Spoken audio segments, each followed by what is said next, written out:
What's up? What's up? What's up? And welcome back to After the Snap, or welcome to After the Snap if this is your first time here. Today, we are going to be talking about the Olympics because there ain't nothing else going on in my world. I don't know about yours. Right now, the men's U.S. basketball team is competing against Puerto Rico. Puerto Rico kind of put up a fight in the beginning. I actually thought that they might have the answer for some of our players, but going into like midway through the second quarter, the blowout began. So currently, and I just had it up here. I went to the track and field page. Uh, the men's Olympic team was pretty much up by like 25 to 30 points, even though at the midway point of the second quarter, they were down by like three or four. So here we are, back to the same old thing. There is no answer for uh, our men's basketball team. No answer at all.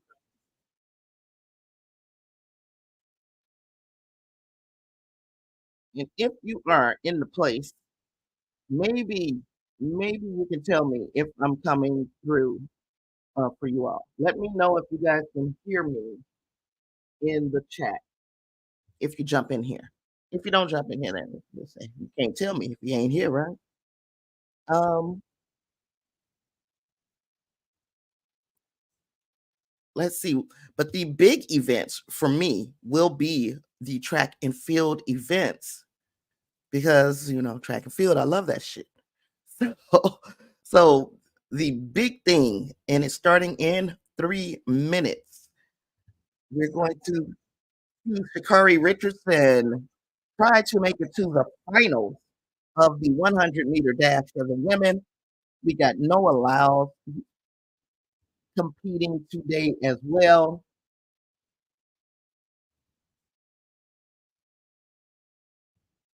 We got finals of the shot put. We got finals of the triple jump today.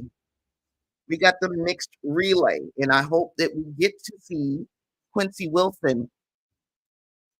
If you're in the house, please tell me if you can hear me down in the comments. Just say yes if you can hear me, or type a Y or something like that.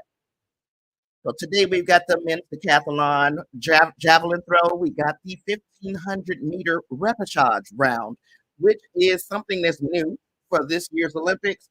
If you didn't make it out of the prelims, you still get one shot at making it to the semis. Got the men's shot put today as well. And I've got high hopes for our men's shot put. Peyton Otterhall right now is throwing. Let's see what he threw. But Ryan Krauser is our biggest chance for a 100. I mean, I'm sorry, a shot put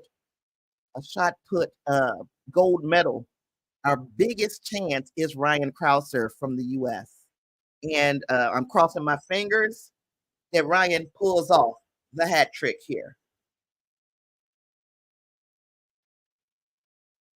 Yeah. So the big news is, of course, we got a bronze medal in gymnastics, the pommel horse competition. So that's something that's exciting for the U.S. again. And I am based in the U.S., so we kind of gonna see where my allegiance lies.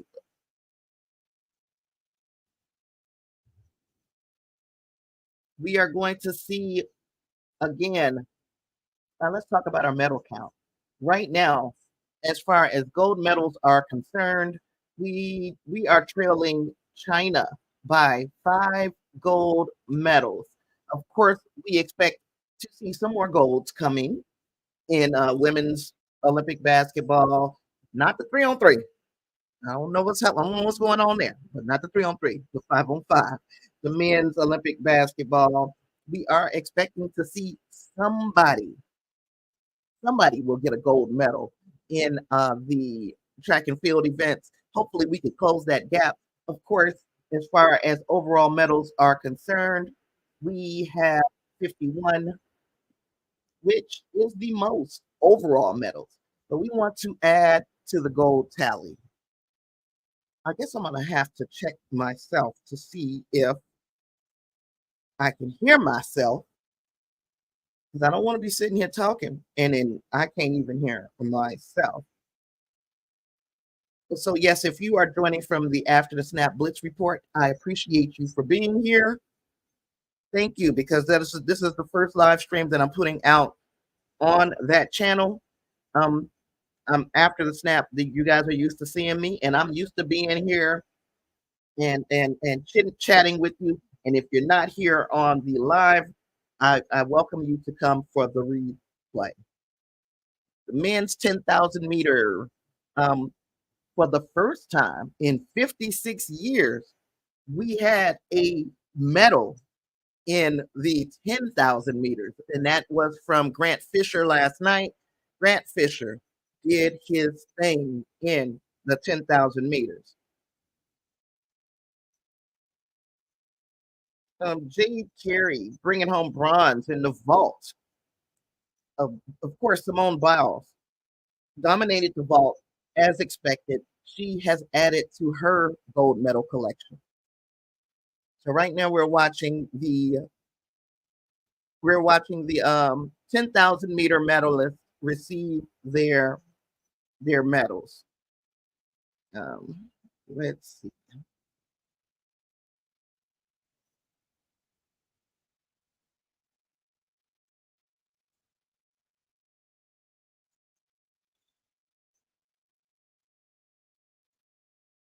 And they are out there, they cleaner than the board of hell.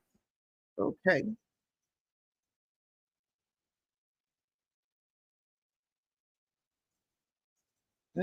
Let's see. I am attempting to see if I can hear myself, because if I can't, then I'm wasting my gosh darn time here now, aren't I? Let's see. After the snap,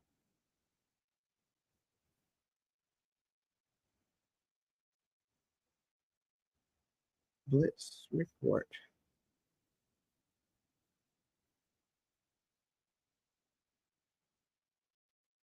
Let me search that.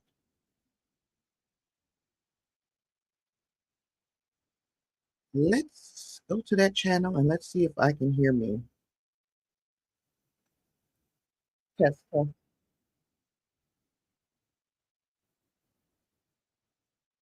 Test, test. Yeah, I can hear me. Okay. Hello, hello, hello.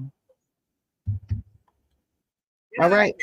I know I'm coming over, so that's all I needed to know is that things were working as they should. All right. I know I'm coming over, so that's all I needed to know. That things were working as they should.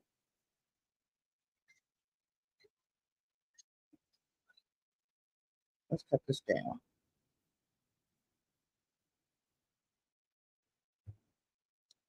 All right.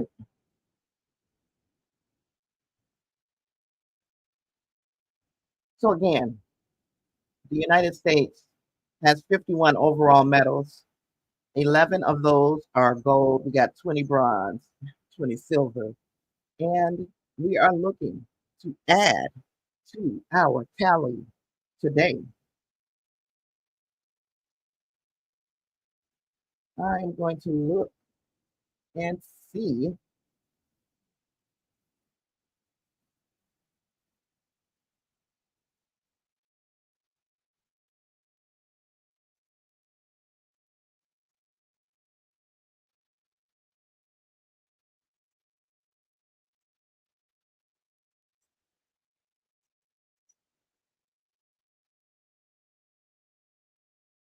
Woo!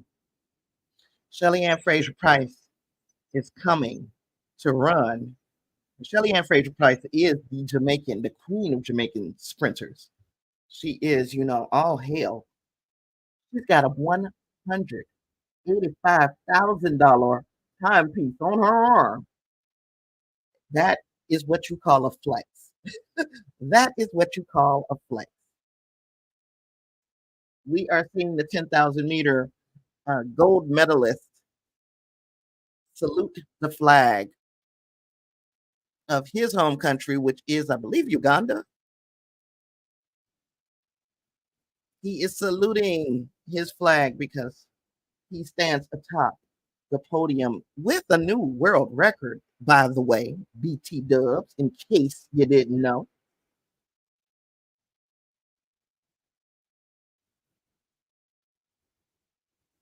I am um, some hijinks from the Olympics when Shelly Ann Fraser Price and Sha'Carri Richardson went to uh, warm up on the track. They were denied access to the track. I've never heard of anything like that happening, especially, Sha'Carri Richardson. You can say, hey, I didn't know who she was. She's kind of new here. Shelly Ann Fraser Price has been doing this over at least 16 years. You cannot, you cannot not let Shelly Ann Fraser Price on the track to warm up prior to her event. Same thing Sha'Carri Richardson faced, and I think other athletes as well. It's just wild that they didn't let them on the track. Ferdinand Omanyala, he won his second heat of the men's 100-meter race. He qualified for the semifinals. Nigeria's Kayansola Lajaye or Ajaye won heat 5. Fred Curley moving on to the 100-meter semifinals, and he won this opening heat of the 100-meter dash at 9.97 seconds. So, damn. I was concerned about Fred Curley because, first and foremost, you have to get past Noah Lyles and Kenny Bednarik, and we do have an opportunity to go 1, 2, 3 in the men's 100. But I've been very concerned about Fred Curley. It just seems like he hasn't been having the best season. And of course, they're all coming here. Nobody is coming here saying, I hope I get the silver medal. Everybody is coming to compete for gold. And he's made it on to the semis. And I'm hoping that he has enough in the tank, enough in his legs to get out of the semifinals. You got a lot of um, historic athletes. Again, I have to point at Shelly Ann Fraser Price. She's looking for her 5th consecutive 100-meter medal. She wants to medal. She's medaled in Beijing. She's medaled in London. She's medaled in Rio. She's medaled in Tokyo. We know this is her last Olympics, and she's really hoping to add to her collection. But of course, the American Sha'Carri Richardson wants to get her first, and she wants to play spoiler to the party. In fact, we got a hat trick of American women as of right now. But we do also know that the women's 100 meters will be starting here very, very soon. Very, very soon. So I am keeping an eye on the screen because I cannot wait. I cannot wait to see.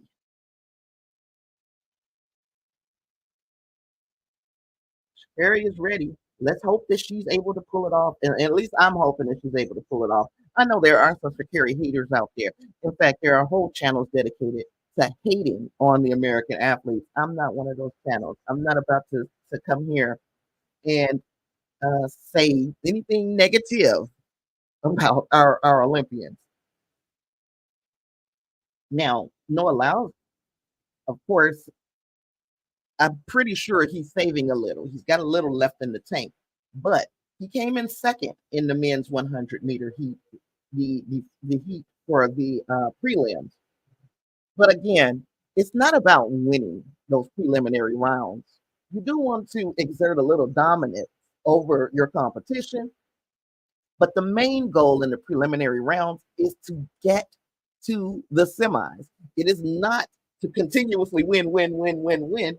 You want to win when it matters, and it matters in the final. And I'm really hoping that that is the case, that Noah Lyles is just trying to keep a little bit in the tank.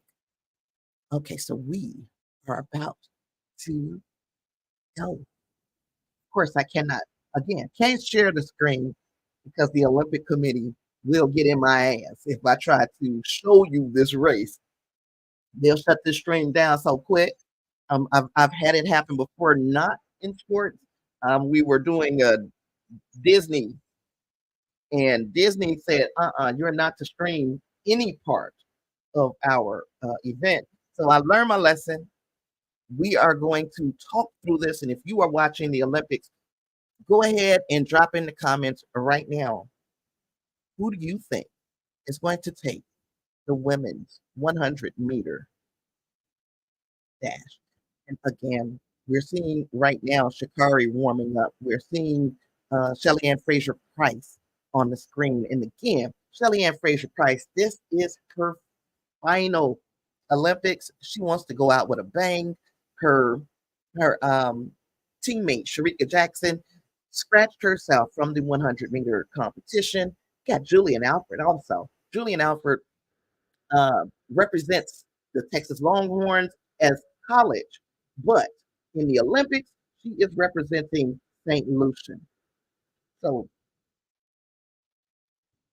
she is representing St. Lucian, and she wants to be the first St. Lucian to medal in any event in the Olympics. And I think she has just as much of a chance as anybody to to score a medal here in the Paris Olympics. We've cut right now to the javelin throw for the decathlon, the men's decathlon. So yeah, they're showing us just parts of the men's decathlon, and right now I don't know who's up in the men's decathlon. Got Bahamian, the Bahamian thrower is up now. Let's see what I got here.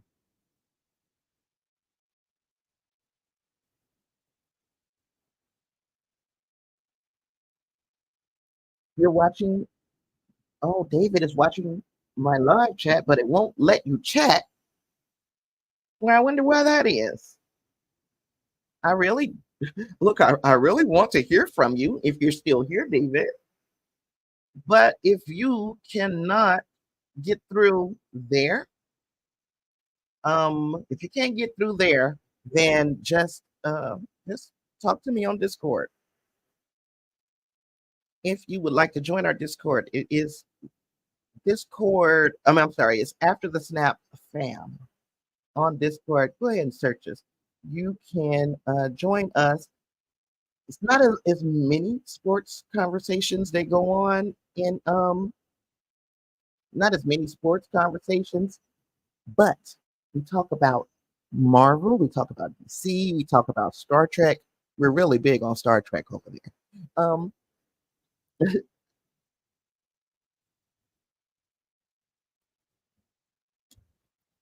I don't know why it's not letting people chat. Sometimes that's a bad thing. Sometimes that's a good thing. Sometimes people don't have anything good to add or say, and I'm happy to not hear from them. But when it's my friends, I do want them to be able to get their point across.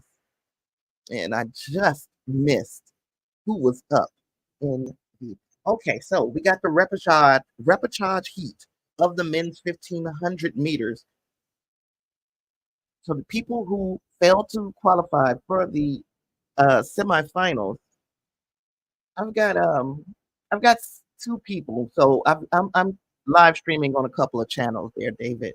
So I've got two people from somewhere else. Let's see where they are. We got one on the Blitz Report. Hello, Blitz Report. We've got probably you on After the Snap movies and TV. And then there is one on Twitch.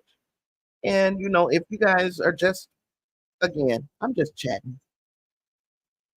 I'm not trying to break any records with this live stream, but we are about to watch a repechage round for the 1500-meter men's.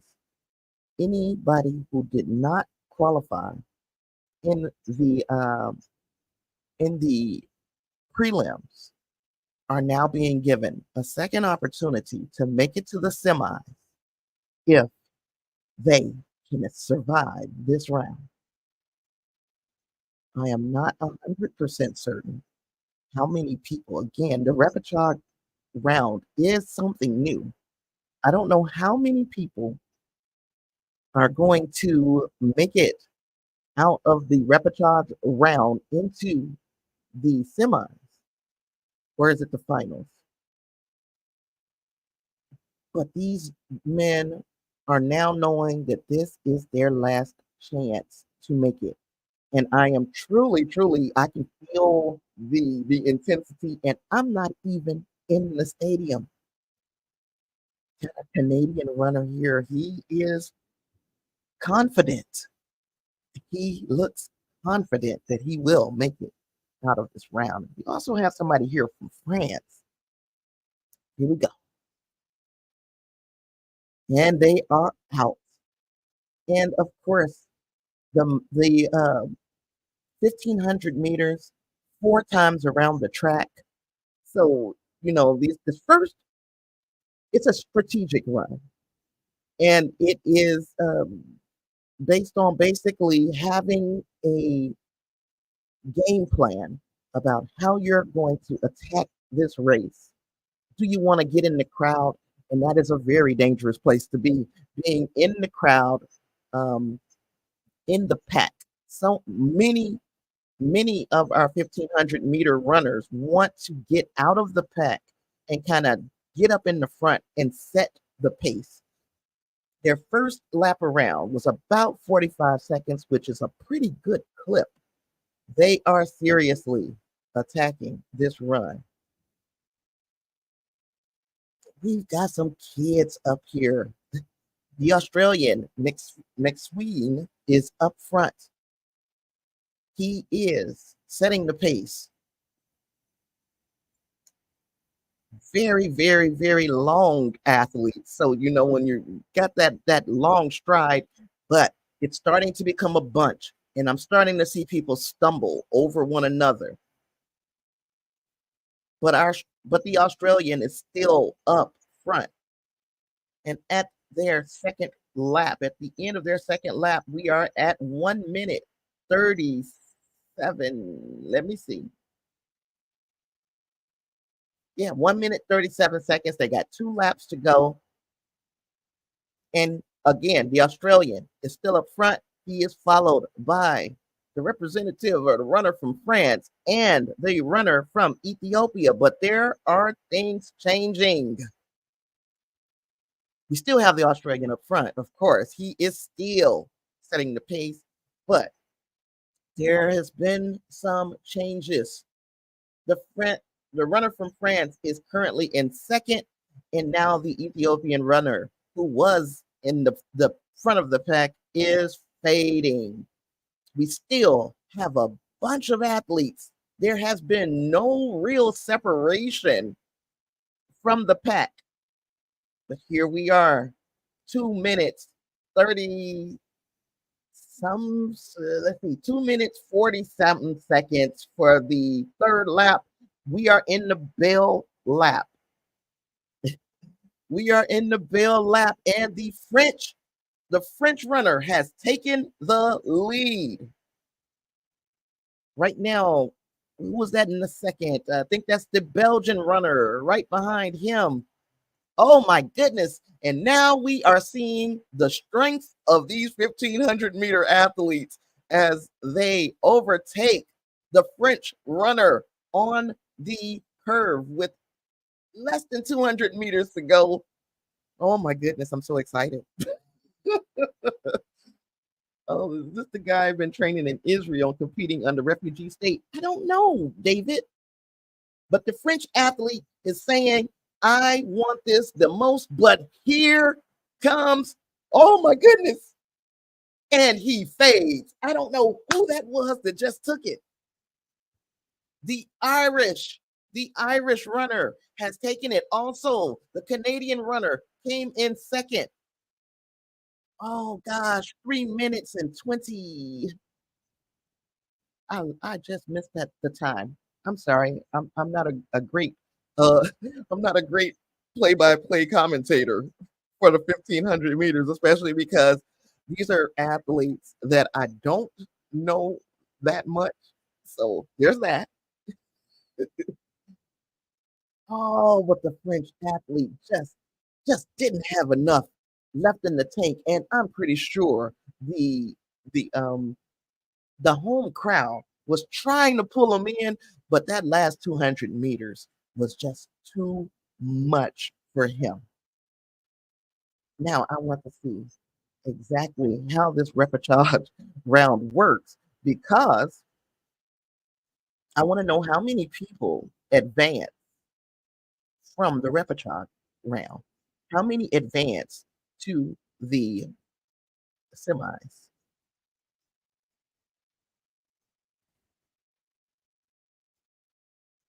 Okay, so now I have to and we're going back to the javelin throw of the decathlon. Thank you for joining me here too, Wing Grace. It's always nice to have somebody in the place. And David, I don't know why it's not letting you chat because Wing Grace is here. He's in he's in the chat and I'm seeing his comment. Now I don't know if we have anybody in the decathlon,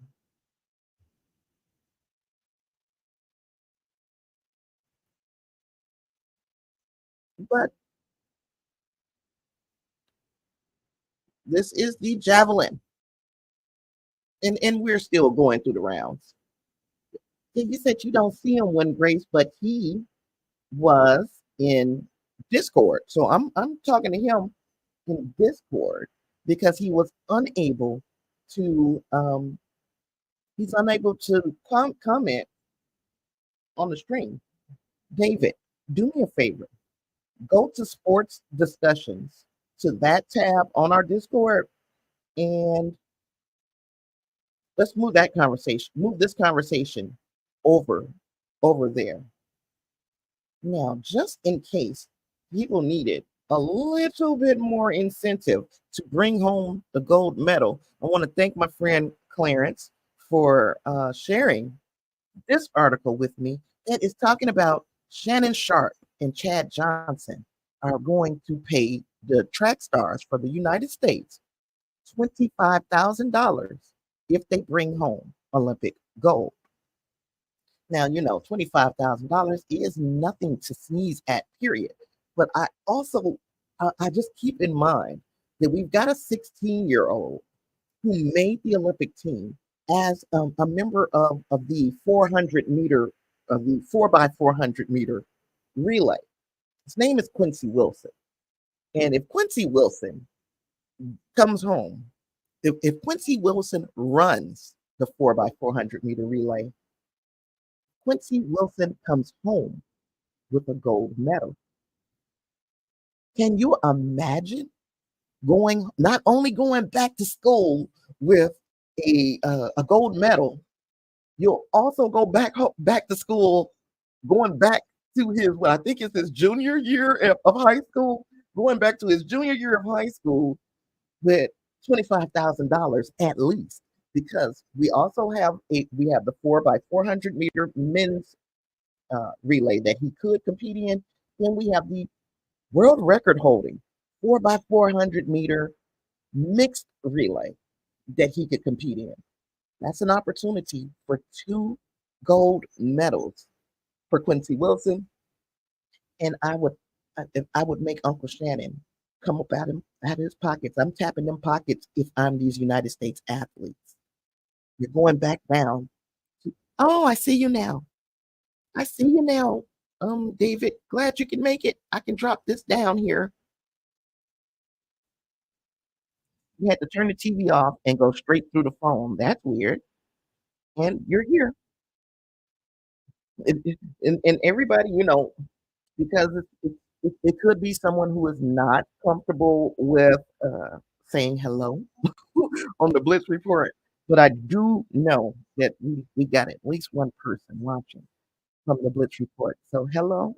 And if you feel like speaking, you can. We don't bite around here. But my friends here have been here they're with me all the time. When Grace and David, some of my biggest supporters. I always have to take a moment to we got another heat of the repertoire round. So I'm guessing, here we go. I'm guessing that the time is what matters. Now, I haven't seen the women's 100-meter go down here yet, and it's supposed to start at 12, and it's beyond that now. But we have the Australian Oliver Hoare, and please forgive me. I could be butchering names. I'm not. It's not my intent to butcher names. Um,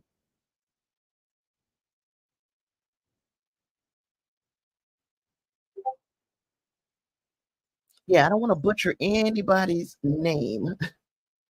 It lets you type on YouTube once you turn the TV off, and then you can watch your feed. I got you. I got you, David. Okay, we've got. I missed the name of France, the French athlete, Coyetti, the Spanish athlete, Michal.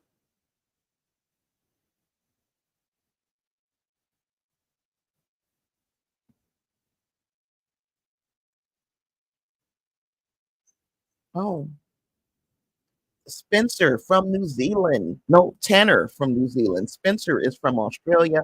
Got another Spanish athlete. Our Irish athlete is Koskaran. So they have the pedigree for middle distance out here. The world record of the 1500-meter is not probably in any danger, but that's 3 minutes, 26 seconds. The Olympic record is 3 minutes, 28 seconds and some change. And I really don't think that in this round that there's any danger of these records being broken. However, it is still very exciting to watch them go 4 times around the track and to see who has the endurance to get to the next round. Here we go. They had to stand them up. Everybody was a little nervous, and now we're getting off without a hitch. Now I'm seeing a different strategy engaged by these athletes. We have one athlete, I believe this is the Ethiopian, who is soaring out to the, and then we have a couple who intentionally hung around the back.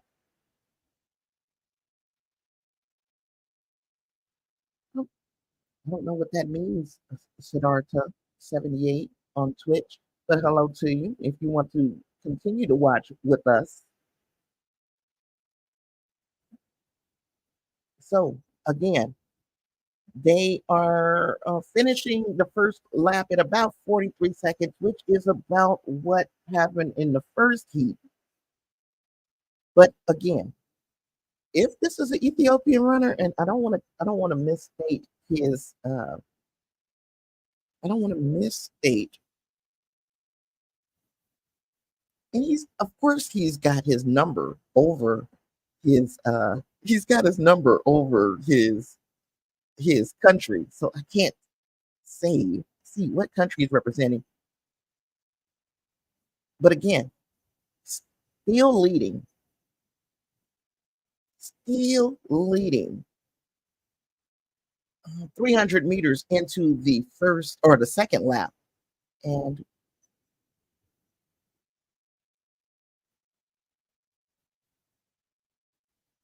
now, some of the people who did not like repechage idea of getting out of the prelims.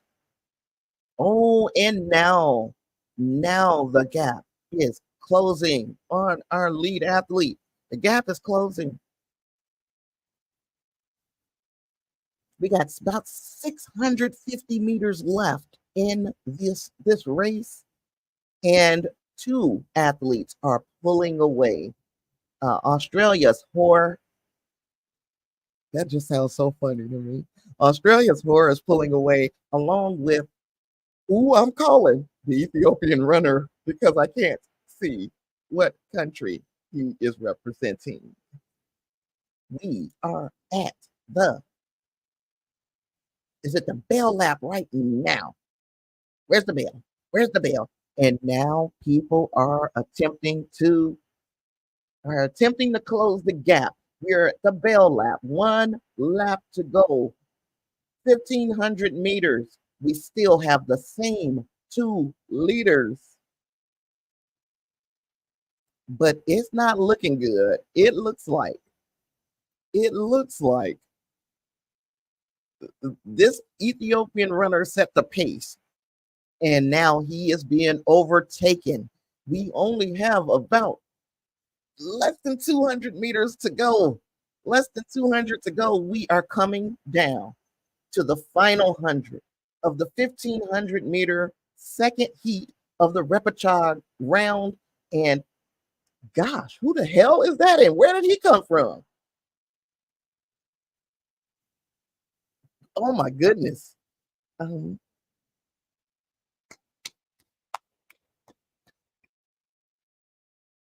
the Italian runner, the Riva, just came out of nowhere and passed everybody. Everybody in that last 100. He allowed those rabbits to set the pace, and then he just saved enough to have that kick at the end. But I do need to see what that time was.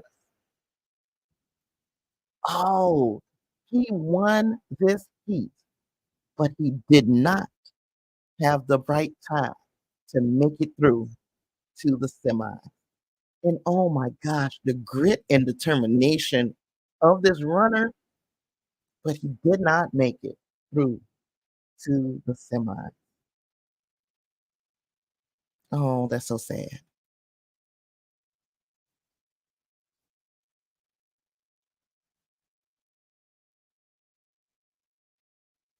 Men's shot put. Again, Ryan Krauser is our biggest hope for a gold medal, in my opinion. He holds the world record at 23.56 meters. Did that in 2023. So, and he broke his own world record, by the way. But then um, Ryan Krauser is currently, he hasn't run. I'm sorry, he hasn't thrown yet. Men's shot put.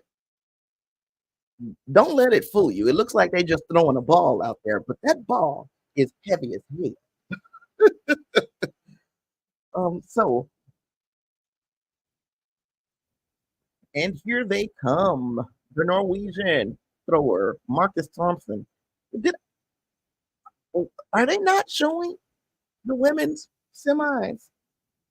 Let me go back to Twitter and see if I've missed anything here because I truly thought we were supposed to be seeing the women run at this stage in the game. And this is athletics. They don't call it track and field, they just call it athletics. Nope, not archery, athletics.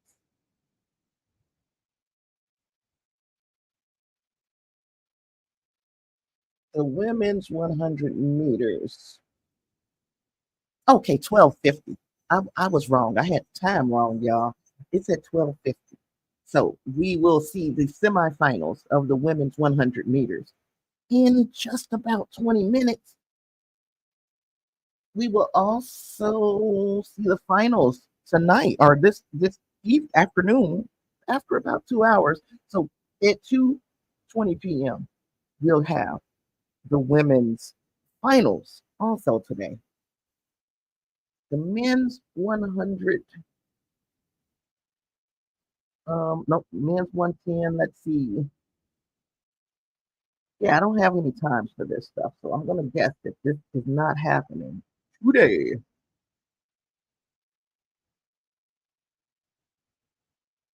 Mm, mm, mm.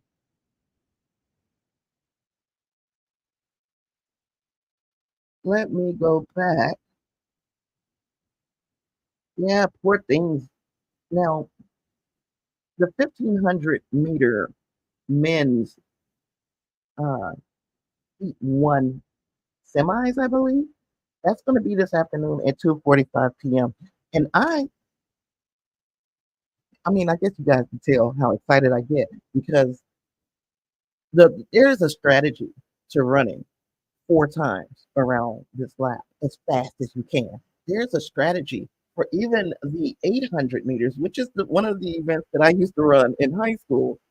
I ran the 400 meter and I ran the 800 meter.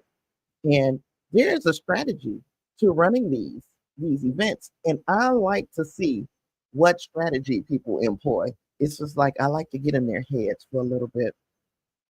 Um, Ryan Krauser, the man, the myth, the legend. The man, the myth, the legend. He is doing the strongman pose. Ryan Krauser is a machine as it comes to he's a machine when it comes to the throwing the shot put. I can remember. Oh, wait, we're going back to,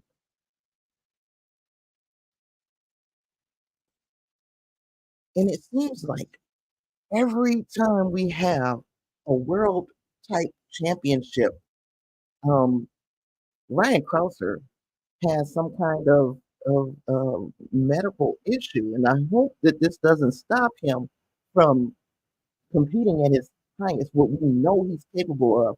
They're saying that he might have something going on with his pecs, and again, that ball is heavy as hell. That shot put is heavy as hell. So when you're trying to push it as far as you can, um, having your pectorals is kind of going to be that's kind of necessary. If you were interested in the men's basketball, the men's basketball team again ran away from Puerto Rico and about the midway point of the second quarter of the game. It was very competitive up until just about then. I looked down for a second and looked back up, and the men's the U.S. men's basketball team were down by about 3 at about midway through the second quarter. I looked down, I looked back up. They were up by 17. And I think they ended up winning by approximately about 20 points. But I'm gonna take a look and see. I want to make sure that I'm right here. What the final score was. The final score was 104-83. The United States men's team, as expected, won by 21 points. Now, our women's 3-on-3 basketball has been struggling, and right now they are currently playing, I believe, and they're up over China on the 3-on-3 court. That is 14-12. 3-on-3 basketball is entirely different than 5-on-5. First of all, you're only playing with half the basketball court, and second of all, you only got 10 minutes. It's 10 freaking minutes, and extremely, uh, it gets extremely chippy out there. The women athletes, the men athletes as well, but the women athletes are learning that You can't just throw a team together that has not played and practiced together. You can't throw a team together and expect them to have the chemistry needed to play at a competitive level on the world stage. Now, if you could play basketball with half a basketball in grace, Lord have mercy. That is competitive. Oh, you fell out of the ring. Oh gosh. There are several ways to do the shot put when you are pushing because it's not a throw, it's a push, right? Many people use the method of they spin twice and then to get their momentum up, and then they use that momentum to push the shot put. There are people who have deviated from that method, and what they do, hey, Joe Kovacs, he's another United States thrower, and I want to see him. Uh, I want to see him get a medal as well. So Joe Kovacs is now throwing, and he also uses the spin method. Ooh, good throw, good throw. But as I was saying, some people have started to use this kind of slide method, and that spin method leaves you at danger of falling out of the circle. Your throw has to be made within the circle. If you step out of the circle, even after you've already launched the ball, you've scratched.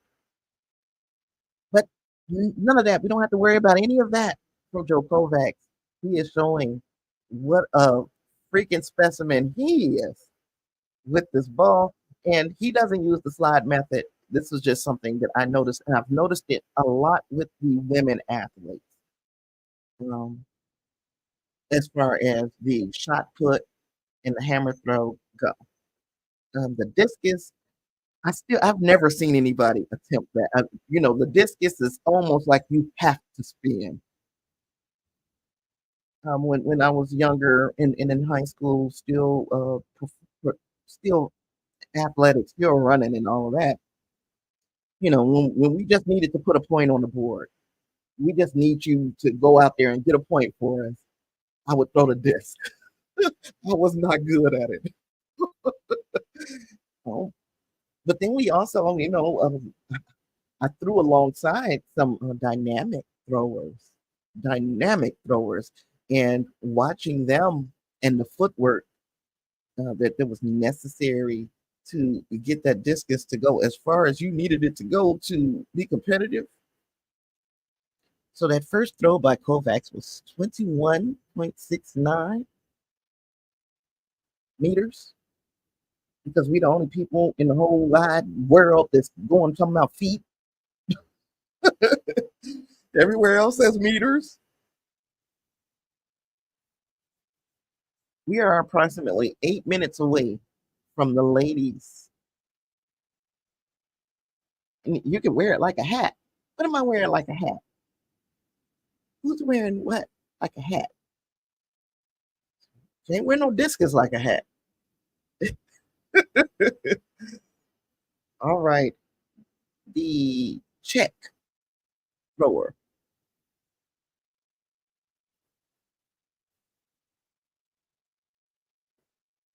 So 21.61 for the check thrower.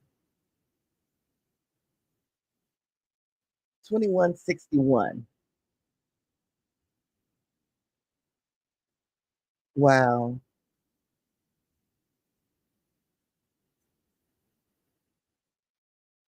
All right. Who's up next? Who's up next? Is this our big guy? Ryan Krauser stepping into the pit. Right now, his teammate, Joe Kovacs, is currently leading, but this is only like with the third or fourth throw. Don't get too excited, but let's see what he can do.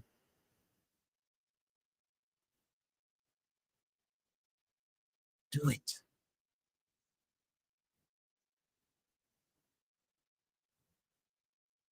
Woo!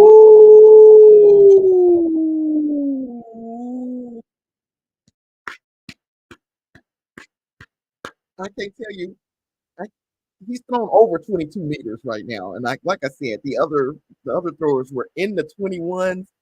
22 meters and some for the big guy. Give me the numbers. Give me the 22.64. He's a machine.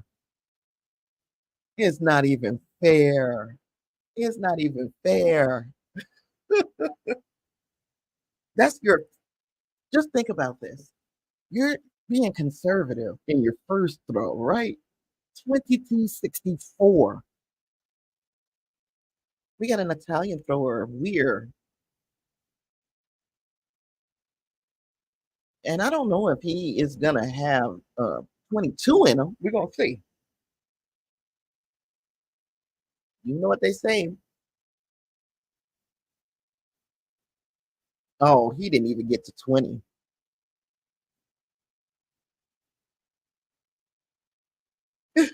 He didn't get to 20. It doesn't look like you got some work to do, Weir. Yeah, that wasn't his best throw. And there was a flag. So that won't even he's basically he scratched. That has to be heartbreaking. The half ball can be worn like a hat. I got you now. All right, the decathletes. We're going to watch the javelin throw.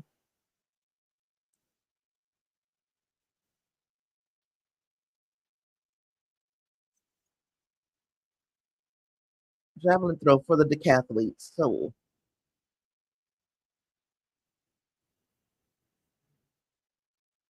yeah, the Estonian the Estonian thrower is disappointed in his throw.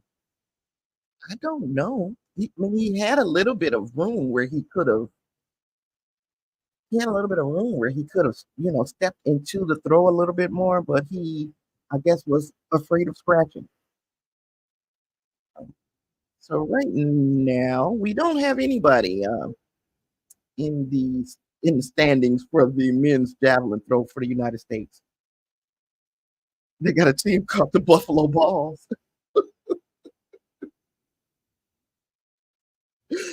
Oh gosh! All right, and now we are looking at Shakari Richardson getting her number attached.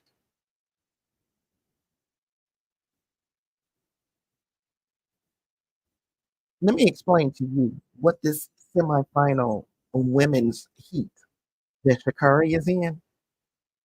It's got probably the fastest women in the pool. The fastest women. It's almost like you have to be afraid. Even even as one of the fastest people in the world, there's got to be fear because there are so many of the fastest women in the world in one heat to make it to the finals. So somebody, somebody is going to be disappointed. Somebody's dreams will be dashed. And I know I sound like I'm being dramatic, but that's just what it is. Somebody's going to have a hurt feeling when when that heat is over. But the first heat of the women's 100 meters does have Melissa Jefferson representing the United States running up against Sasha Lee Forbes from Jamaica, Elena Swoboda. There's some speed in the first heat, but the next heat, whatever heat that is that Shakari Richardson is running in, is basically the heat of death. Somebody's feelings are going to be hurt. Zainab Adoso, uh, the Belgium, Ronnie Rosius, her personal best is 11.1. That's not going to be enough. Sasha Lee Forbes, personal best 11.19.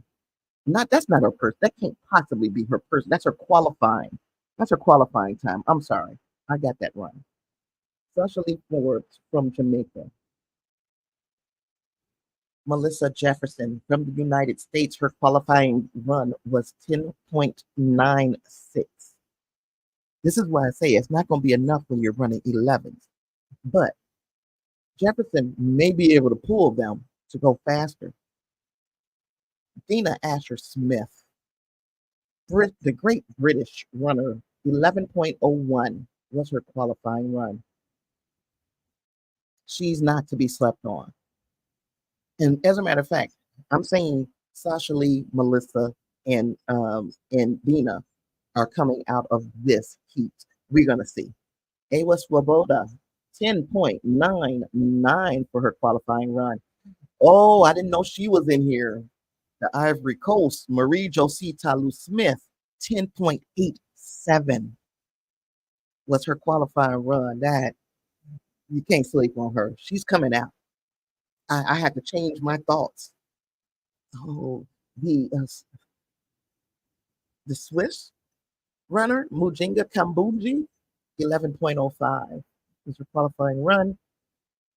And who is this? The Hungarian Taka, 11.1 was her qualifying run. All right, y'all. This, oh, okay, it's going to take under 11 to get out of this heat. We can almost be 100% sure it's going to take under 11. How much under 11 will they have to go to make it to the finals? We are about to, I know I sound like I'm announcing a tennis match. They cannot hear me, but I'm just so used to starting to whisper when they are getting in their set positions.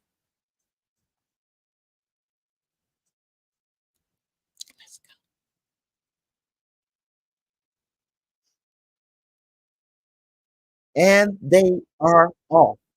And Melissa Jefferson got a good start. Ava Sabota got a good start, but Melissa Jefferson is pulling away. She's pulling away. Boom. Melissa Jefferson is going on. She ran that in 10.99 seconds. Like I said, but the people behind her, there's got to be at least one other person coming out, right? And that's under 11. I mean, both of them couldn't be under 11 because she ran a 10.99.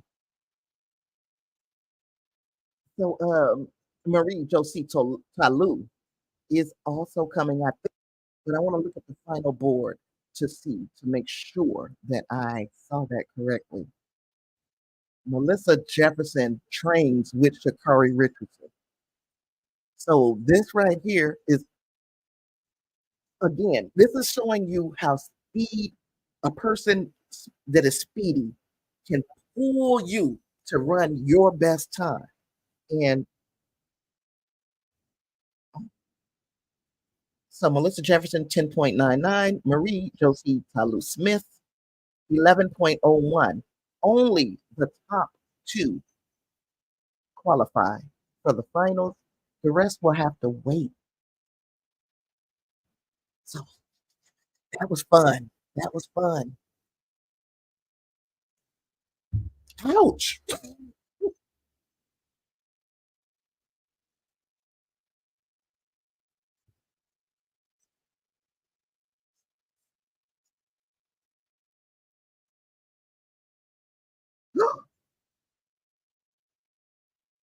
Oh my God. This is incredible. Shelly Ann Fraser Price, the sprint queen of the Jamaican team, has just announced that she will not be running in the 100-meter dash. I cannot, I am in absolute awe of that because that means that there are no Jamaicans right now. No Jamaicans are going to be representing in the 100-meter dash for the women. And the women's 100-meter, the women's sprints, period, have been the Jamaicans. Oh my, I mean, I'm utterly speechless at this time. I saw her leaving the track. I had no idea that this meant that she will not be competing. Oh my God. The announcer just said, I am gobsmacked. And I'm like, okay, yeah, gobsmacked is good. I'm that too. That is absolutely incredible and heartbreaking, especially once we know, since we know that this was to be her final Olympics. And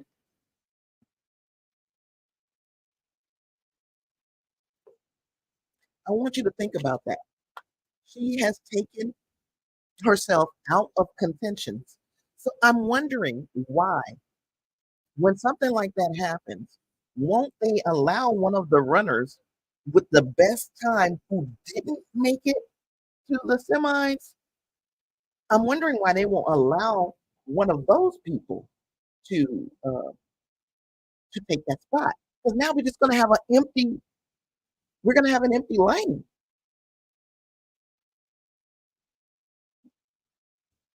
I cannot believe what I just heard. Like I even talked over Joe Kovac's throw because, well, that was Otterdall, and he is also a U.S. thrower, and he has thrown at just about 22. And I really want to know what the hell happened to Shelly Ann Fraser Price. This is a stunning development of an absolutely stunning development. So Ryan Crouster is still leading in the men's shot put, followed by Otterdahl, who just threw the second place throw at 21 point, I think 9. So, um, but I can't believe that's breaking. That's breaking news. In absolutely incredible, unbelievable development in the women's 100 meters. I can't imagine. Um, I'm in shock. Now, Shelly Ann Fraser Price again has run in Olympic Games since for at least 16 years. In my, for Olympics, and for her, she has been a fixture because not only has she run, she has medaled. She has been a fixture in Jamaican athletics. But in any athletics, we know that there comes a changing of the guard. And that changing of the guard is now. This is Sha'Carri Richardson's time. She still is. This is not going to be a cakewalk. You still have Julian Alfred. You still have Marie Josie Talu. You still have your own training partners, Melissa Jefferson and Tony Shatiri. But does things have looked a little bit more open because have we don't have Shelly Ann Fraser Price in the mix. That's incredible. Okay, so Joe Kovacs is about to throw. And a lot of these women currently qualifying by time is Svoboda and Kambuji. And I know that I just sound like I said a whole bunch of stuff. Okay, so our second final, Chukwuma Masters Lansiquo. Oh, I missed it. Okay, here we are. Chukwuma from Nigeria will be starting in the second heat of the women's 100. Oh my goodness.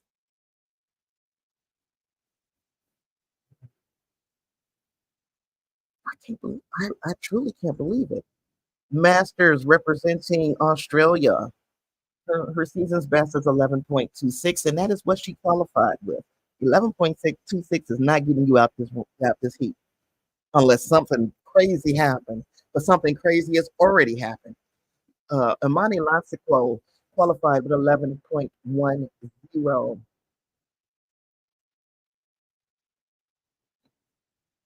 Oh my goodness. The Gambian Gina Baspataye, 11.01 was her qualifying run. Don't sleep on her. Lane 5 is empty. That is where Shelly Ann was supposed to be. Julian Alfred has qualified with a 10.95. And you're going to need less than that to get out of this round, probably. Next is the American, Shakari Richardson. And she she qualified with a 10.94. You're going to need a little bit better than that, probably, to get out of this round.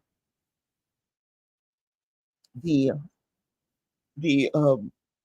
Luxembourg runner from Vanderweken qualified with 11.14. The Puerto Rican runner Torres qualified with an 11.12 to get into this semifinal. That is a national record. You're gonna need a whole lot more than that to get you. They're only taking two, but your chances opened up because Shelly Ann Fraser Price is no longer in this race. Okay, Julian Alfred, Sha'Carri Richardson are the favorites to make it out of this heat, and they are going into the set positions. I'm nervous. I am nervous. I can't believe I'm still in shock.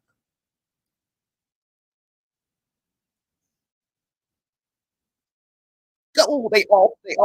Sha'Carri got a horrible start, but her top end speed will be what drags her behind Julian Alfred, but they live to run another race. 10.84. 10.84 is what Julian Alfred just run. And like I said, it was going to take less than 10.9 to get out of that heat. And it absolutely did. Her start was terrible. Terrible start from Sha'Carri Richardson. And her top end speed is what pulled her through. She cannot have a start like that in the finals. You cannot have a start like that in the finals. But they were kind of taking it easy in the last, say, 10 meters. Both of them. Yeah. Alfred is showing that she did not come here for a silver medal. She came here to get that gold. And she's taking every round seriously. But once once Shelly Ann is gone, she's gone now. That's it. 10.84 for Julian Alfred, 10.89 for Sha'Carri Richardson. We are going to need Sha'Carri to go into her zone. We know that she is capable of running without any exaggeration. She's capable of running a 10.6 high, 10.6 high. And we're going to need that kind of a performance from, we're going to need that kind of performance to win this gold medal. And I know that's a lot of pressure. You know, we are expecting her to medal, and we are almost expecting a gold. So that's a lot of pressure to put on her. She's 24 years old. She's a young girl, and she may feel the weight of this moment. And I'm saying all of this, and she ran a 10.89. There are expectations for her to come in under that 10.89. And now Ryan Krauser, who has already thrown a 22.64 in the men's shot put, is back in the pit.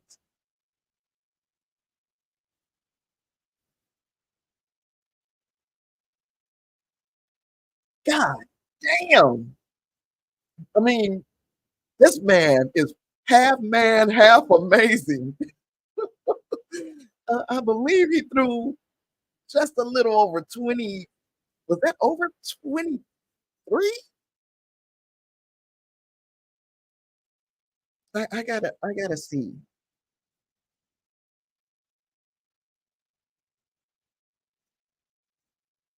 I have to see what his throw was.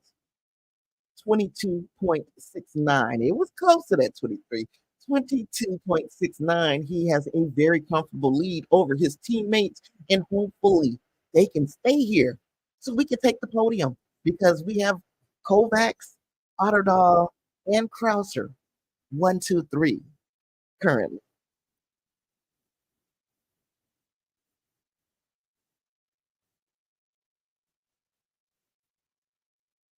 Oh, good throw from the Jamaican. He said he is here to spoil the party. I was talking big, big crap.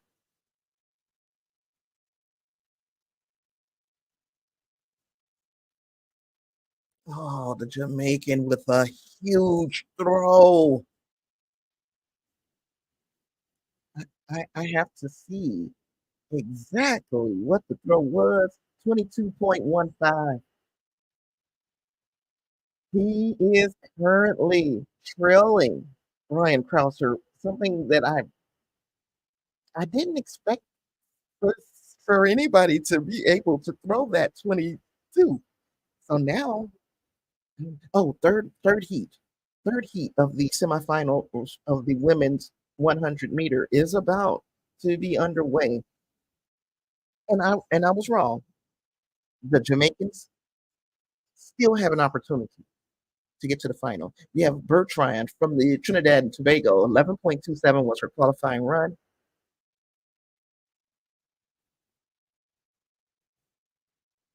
Um, from the Czech Republic, Manitoba, 11.1111 was her qualifying run.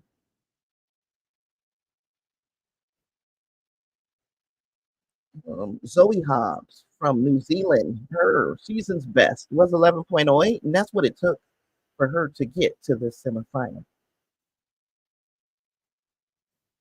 Daryl Nita from Great Britain, she has run a season's best to get to the semifinal. Also, that was 10.92.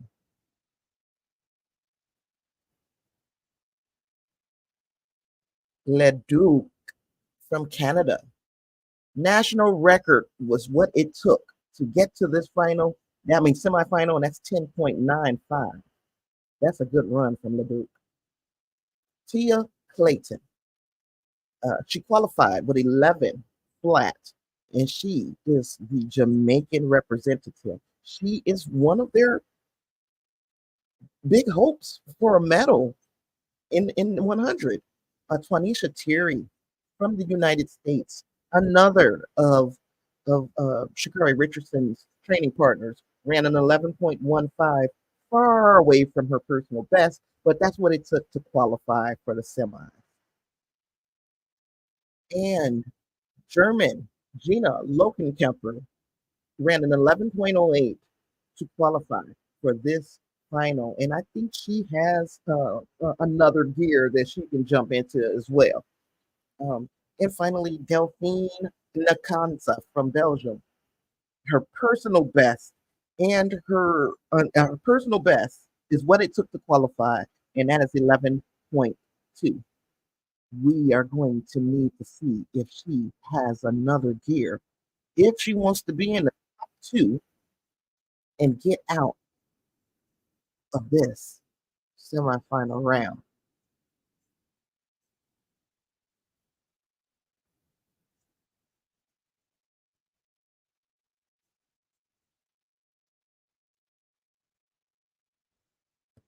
I'm nervous. I'm nervous.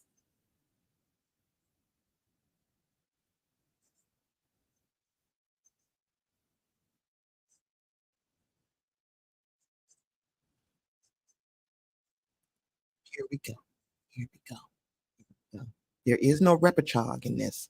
You have to qualify on time. And they are out. A stellar start from Tia Clayton. Tia Clayton is not here to play. Juanisha Terry will not qualify in the semifinals. Tia Clayton ran a 10.8.9, equaling Shakari Richardson, which makes her dangerous. Daryl Nita came in uh, in lane four, and I don't know what her time was because I was too busy talking. She ran 10.9.7. 10.9.7 was what Nita ran to qualify for the finals. Tia Clayton got a hell of a start. Hey, look, they can still medal with just Tia. They can medal with Tia. I'm talking to Jamaicans at this point. It's heartbreaking that Twanisha Terry did not have enough to auto qualify for the semifinals.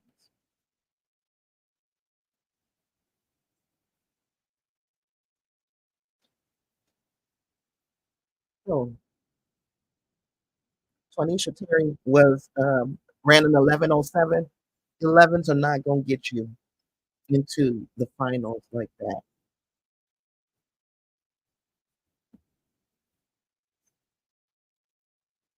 But wait a minute. Twanisha Terry did make it to the finals on time.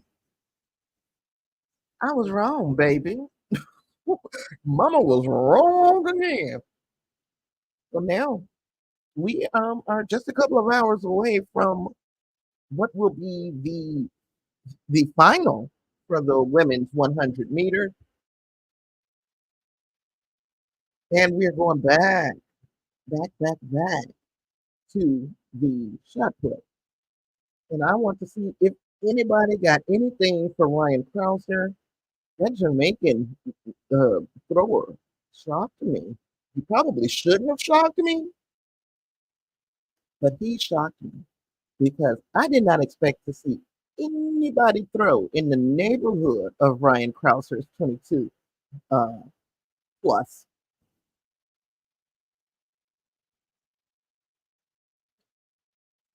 Now, the New Zealand thrower, Walsh, just injured himself in some way, shape, or form.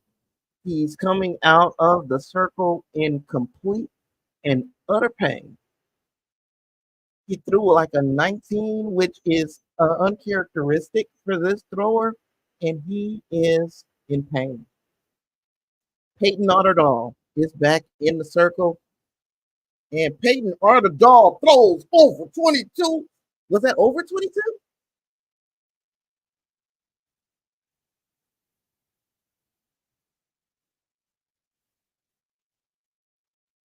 I'm getting ahead of myself. It might have been just under 22.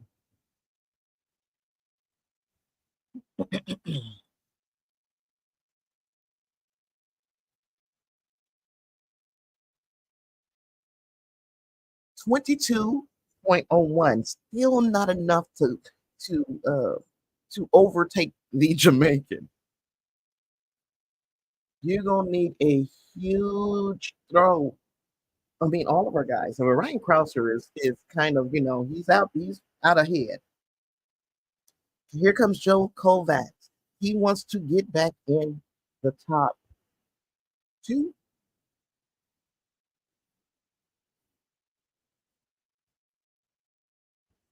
Oh, that one kind of was a little short of 22.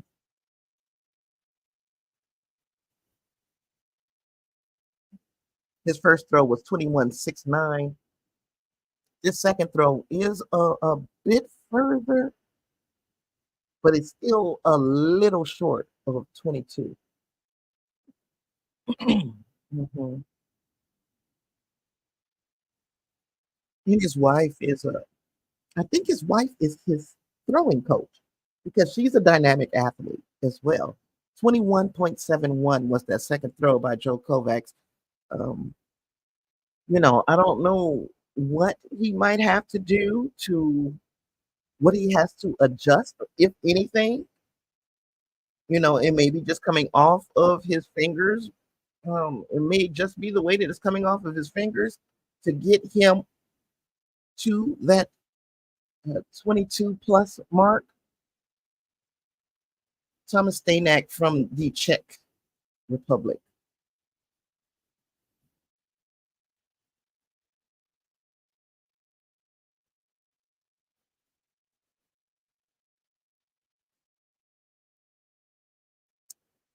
That was like a little less than 20. He's not. I mean, I ain't talking shit like I can throw any further, but that's not going to get you an Olympic medal. When I say, and he did step out of the circle anyway. So again, you see that foot go around and around and around, and then you just step out just a little tiny bit, and then you scratched, and he did. The women's triple jump final is coming. Um, Yulimar Rojas has the world record at 15.74 meters. She did that in 2022, I believe. Our U.S. competitor is Jasmine Moore. She has jumped a personal best of 15.12, which is the best in this field right now. Oh, no. Yeah, yeah, yeah.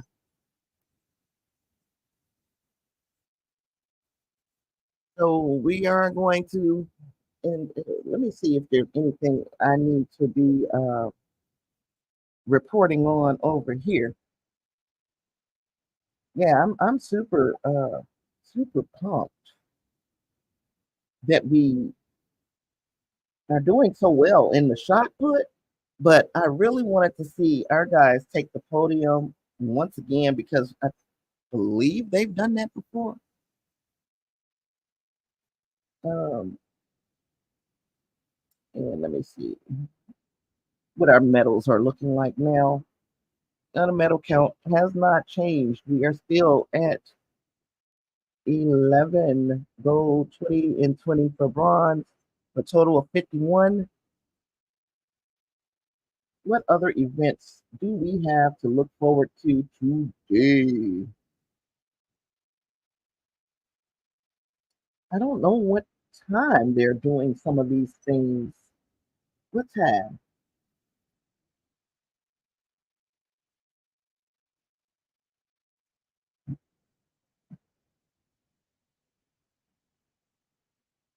Yeah, so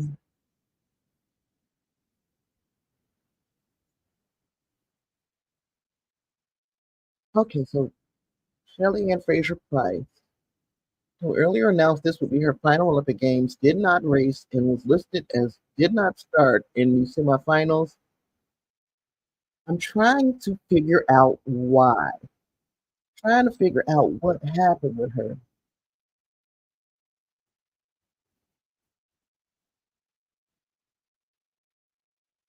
So first and foremost, they didn't let her in in the warm up. I'm wondering if she's an older athlete, even though she's 15 years younger than me, probably.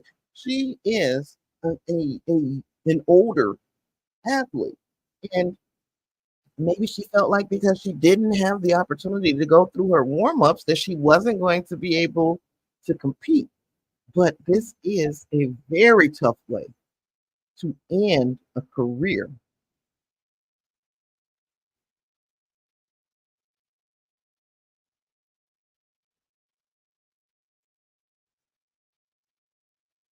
I need to I need to see if there's anything that is out here that has the reason why she did not start.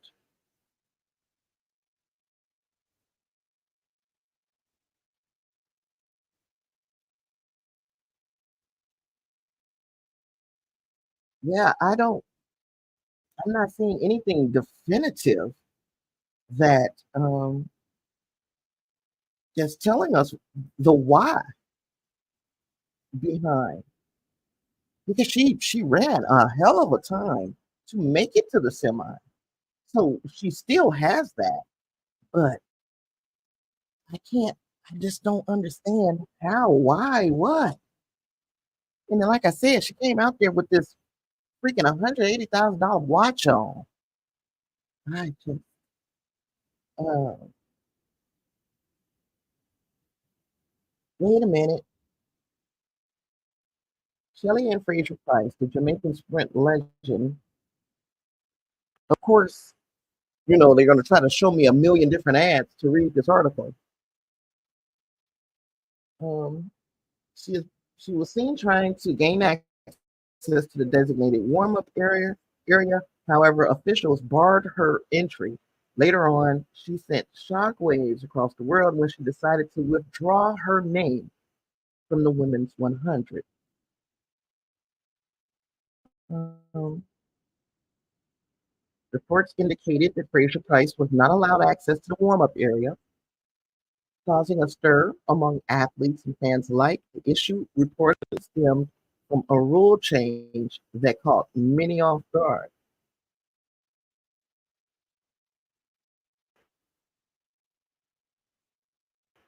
And the only way that they're saying that the rule is that you have to arrive on the team bus to use the warm-up facilities. The rule change, seemingly implemented without widespread prior notice, excluded Fraser Price from the crucial preparation area. So if you changed this rule and say, hey, you have to come on the team bus if you want to warm up, why was that not communicated to the runners? Because it could also explain Sha'Carri Richardson's performance. Because if you're not allowed to warm up, so many things can go wrong when you're running at such a high level. You're not allowed to warm up. There's the possibility of pulls. You have to be able to stretch, get a feel for this track, get a feel for today.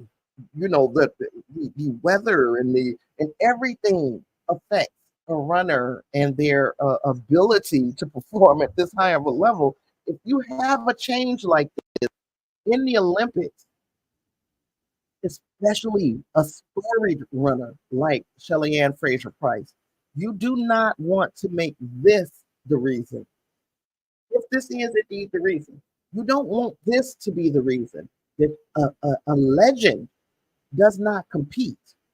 That's absolutely insane. Oh, that's terrible. And I mean, maybe it's something else.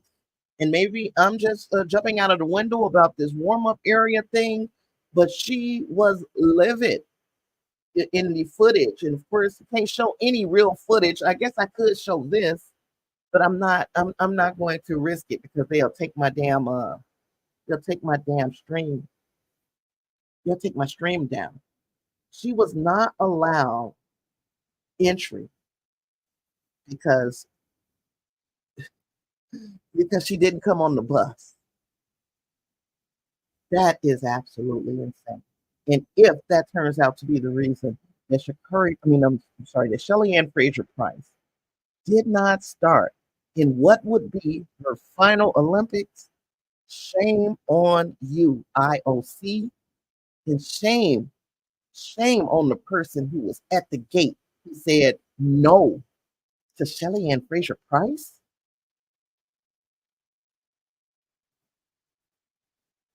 Our final for the women's, oh no, that's the semifinal. I'm sorry. I'm looking for the final for the.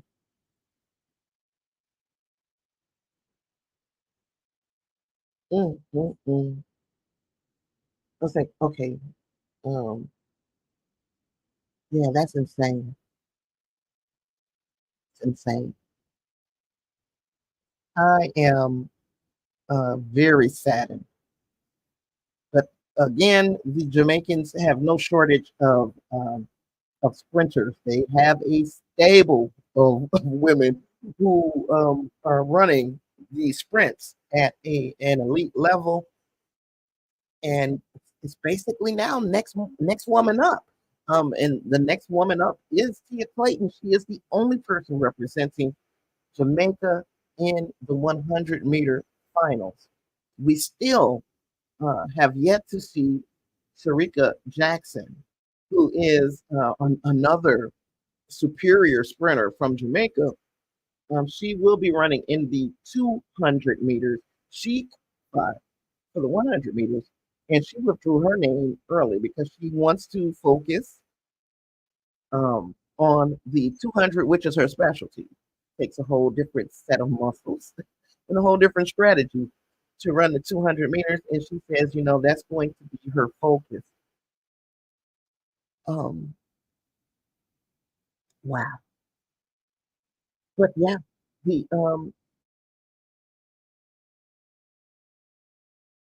incredible. I don't even know. I don't know where to go. Like as far as in my mind, how we continue to talk about this report on the women's 100 meter because it's always going to be what could have been with Shelly Ann Fraser Price, especially since uh, we've seen her in the last four Olympics.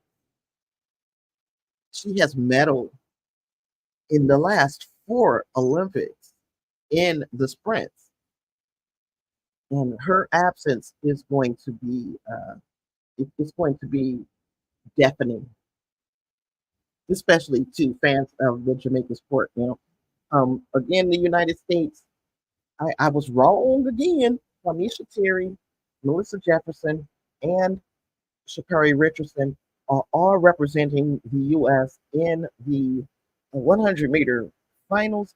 But I truly believe that it is going to be some combination of Shakari Richardson, barring something disastrous, which I'm not speaking into the universe. I don't want that to happen. But barring something disastrous, it's going to be some combination probably of Shakari Richardson, Julian Alfred, and I want to say Daryl Nita, but the third spot is really up for grabs because it could be Tia Clayton, could be Daryl Nita.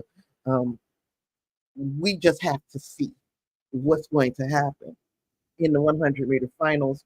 But if I had to guess right now, and if I had to make a prediction, 1-2 could go either way between Julian Alfred and Shakari Richardson. And it is it's a shame that Shelly Ann Fraser Price will not have an opportunity to.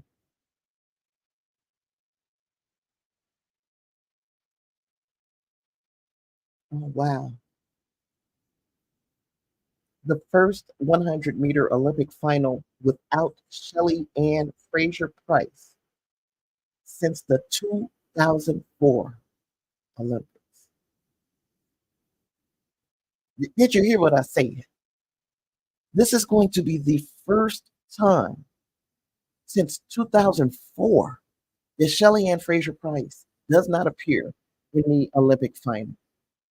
And that just first and foremost, it tells you about the timelessness. This lady uh, actually defied time for 20 years, being at the top of your game in the sprints. 20 years at the top of your game in a distance run is impressive, but in sprints is almost unheard of. And it ends today. It ends today. Wow. Now, when I look at these, let's see, we had Shakari and Julian Alfred, and again, Julian Alfred won. Julian Alfred won her heat in the 100 meters, um, just edging out Shakari. But Julian Alfred was hitting the brakes, and I believe Shakari was too. I'm not gonna sleep on Shakari. I believe she was kind of hitting the brakes. You don't want to exert any energy that you don't have to exert trying to get out of the semis and into the finals. You want to keep some in the tank for the finals. But the relaxed look, especially on Shakari's face, tells me that she could have turned it up and passed. But again, Julian Alfred was hitting the brakes as well. What Shakari Richardson needs to figure out is her start. Her start is going to be uh, the difference between a gold medal and a silver or a bronze. We know that she has the speed. We know that at about 60 meters, she's going to go into another gear. The question is, does she realize that the people around her are going to go into another gear at about 60 meters? Because Julian Alfred, she keeps her foot on the gas the entire race. She's coming out of the blocks like a bullet. And then at 60 meters, she has that gear that she goes into. And that will be the difference between a gold medal or a silver or bronze. And Julian Alfred is running, she's running with intent. And the intent is to be the first person who represents her country to bring home a medal. She don't want to bring home to her country, just like our athletes don't want to bring home anything less than a gold, but they'll take a bronze or silver, but they don't want anything less than a gold. Just like we are fighting for that gold medal, she is too. She got the entire country on her back, and she's running with purpose, and that's dangerous. Um, Julian Alfred. Oh, here we go. Ryan Croucher is throwing again. I'm going to interrupt myself in my diatribe about Julian Alfred to watch his throw. And it's raining. So things are changing. He's thrown a little short of 22, but it's raining and it's slick. So that circle now is a bit more dangerous than it was just a little while ago because it's pouring down out here. 22 point and no, he scratched. I think it was 22. His third throw was a 22.9. I don't know if that was the 22.9. Triple jump women's. I don't see the leaderboard, but the Jamaican is jumping at this point. Her name is Shanika Ricketts.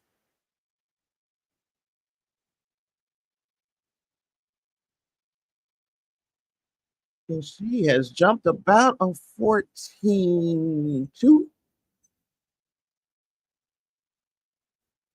But I have to, of course, see what that is.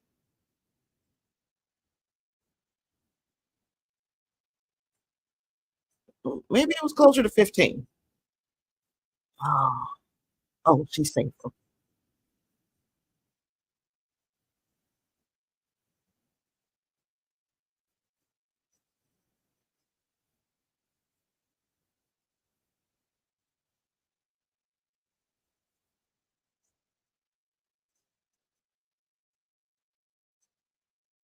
Would you tell me what she jumped 14.61? 14.61. Yeah, this is it's pretty much what we expected as far as the sprints go. We got a Cuban jumper. And she wants that beat to be fast. They clap and they're using the crowd to get them in rhythm. She's got a quicker rhythm than most jumpers. Let's see what she got. Oh, I think she scratched. It looks like she went over the board. I need to see the replay. Oh, she was right at the point where you didn't go over. She measured that right perfectly. It looked like she went over.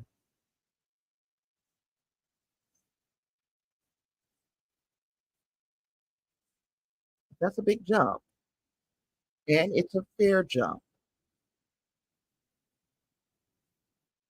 And she's short. I have to. For some reason, 14.62. 14.62. Good jump. Good jump. Yep. Valtero. Oh, what's her name? Um, that was Pel- Pelletiero Camporore. I can't say her last name. It is something happened in the midst of that jump.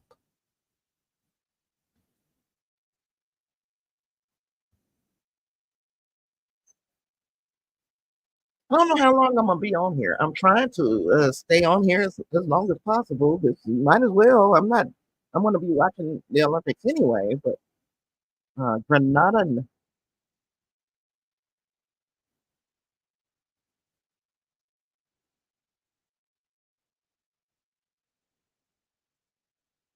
I need to stop sharing that real quick because I want to see. Yeah, for the first time since 1996, Jamaica is going to have just one woman in the Olympic 100-meter final. This, again, for every sport, there is a changing of the guard. And we are at that, we have crossed the Rubicon at this point. Um, there's a changing of the guard. Um, we've seen it in football. We still watch Tom Brady say goodbye to the sport and give somebody else a chance to win the Super Bowl. Uh, we saw it with Michael Jordan at one time. Kobe Bryant passed it on to LeBron James, who is carrying it at this point. But again, we watch people who were at the top of their game age out and have to pass it to the younger athletes. And even though it's inevitable, it's going to happen. Nobody lives forever and nobody competes forever. But it is still no less heartbreaking when it happens. And even though I spent so much of my life, I'm not going to say rooting against Jamaica, but you almost have to be rooting against Jamaica to root for your home country, but if the U.S. athletes are not performing, of course I'm going to root for Jamaica. It's such an easy uh, um, team to love because they were tenacious in the way that they represented their country in that 100-meter dash. Now, this is not to say that Jamaica is still not going to be formidable in the 100 meters. You got Tia Clayton, and there are several others. There's one young lady, I forgot her name. Don't sue me. If you know her name, put it down in the chat. Who was injured? And Tia has a twin, and she's pretty damn fast too. So there are alternatives in the Jamaican pipeline. It's just that Elaine Thompson, hurrah, and Shirley Ann Fraser Price have been representing for so long that it is sad to see people who competed at that level with that much um, grit and determination and pride. When you see them in their career, it's heartbreaking. Um, it's just like when you know that you've run your last race. You know, as an athlete, when you've played your last game of basketball, something just happened here with the Jamaicans as far as the long or the triple jump is concerned, and she is watching because she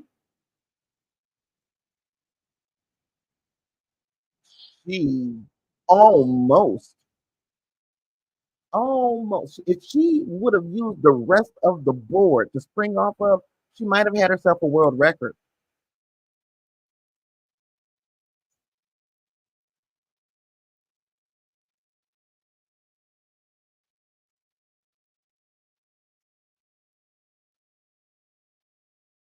And she did that in the rain.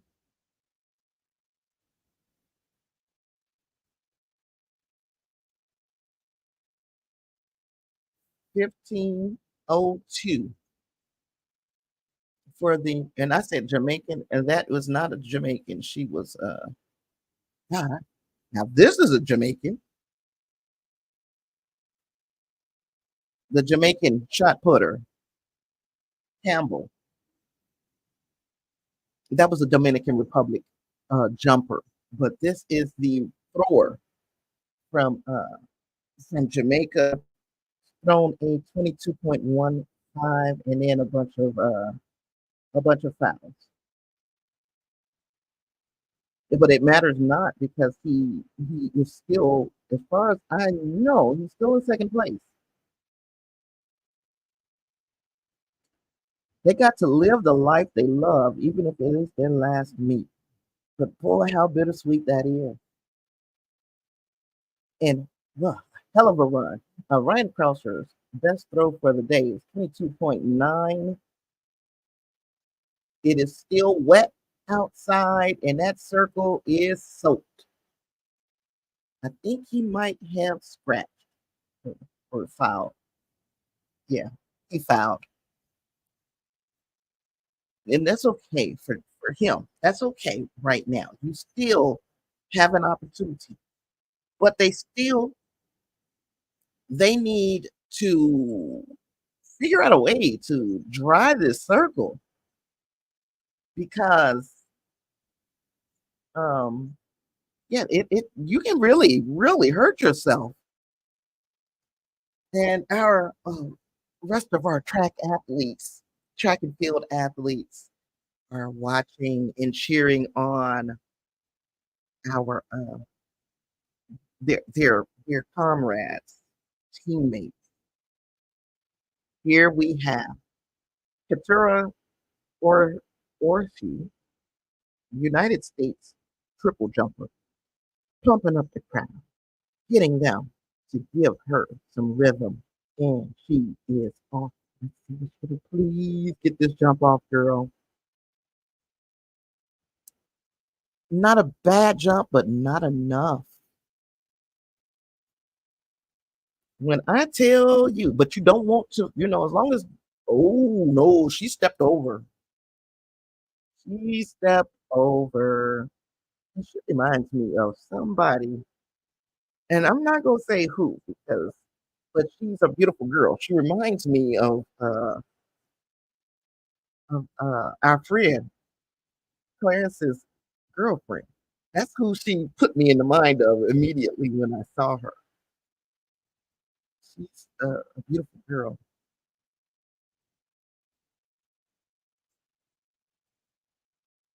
Okay, so the Ukrainian jumper, Beth Rom, I can't say it. I'm gonna ruin it, but she's about to jump, and this is her triple jump. And she's not pumping the crowd and asking for the crowd to give her a rhythm. She's like, she got a song in her heart, and she's going to jump without the assistance of the crowd. Here she goes. She's getting ready. Go, go, go, go. I think she scratched. That would have been a good jump if she would not have fouled. I think she scratched.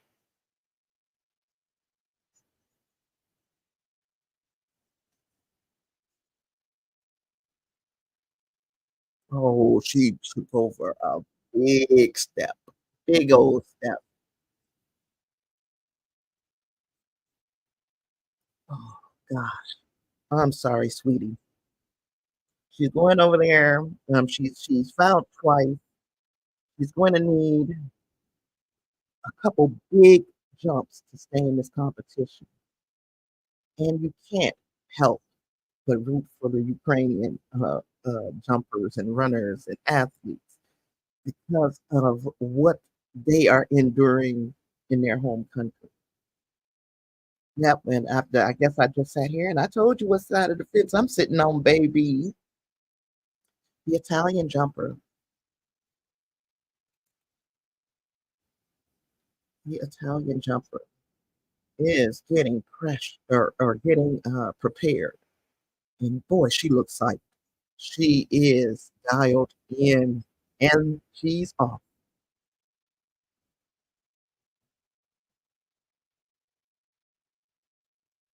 Okay. I think it was a clean jump. It's not enough, but it's a clean jump. And that is one thing that you really just want a clean jump. Let me make sure. I'm going to watch the board because you want the clean jump because it's wet. She jumped. She got a clean jump, but she took some off of her jump by jumping so far kind of at the back of the board. It's really hard to time that jump where you're not stealing a couple of centimeters from yourself because they're gonna measure from the same spot no matter what. They're not gonna measure from where you jump. If you jump from out of the stands, they still gonna come and measure from the end of the board. Shanika Ricketts from representing Jamaica. She's already jumped a 14.61. And let's see what she has for us now.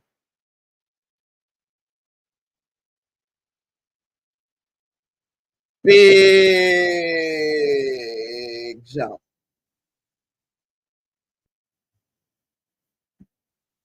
Big jump.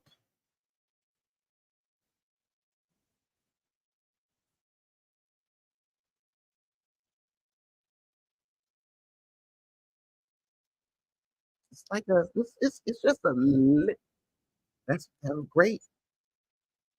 4 point. I mean, I'm sorry. This should be like a pretty close to 15, over 15, over 15.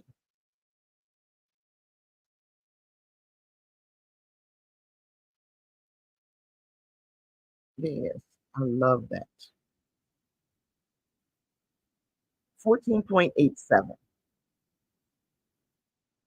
Um, Look, I'm not disappearing on you guys, but I have to take a little bathroom break. So I'm gonna put the be right back up here for a little bit while I go to the washroom. Be right back.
Okay, I'm back.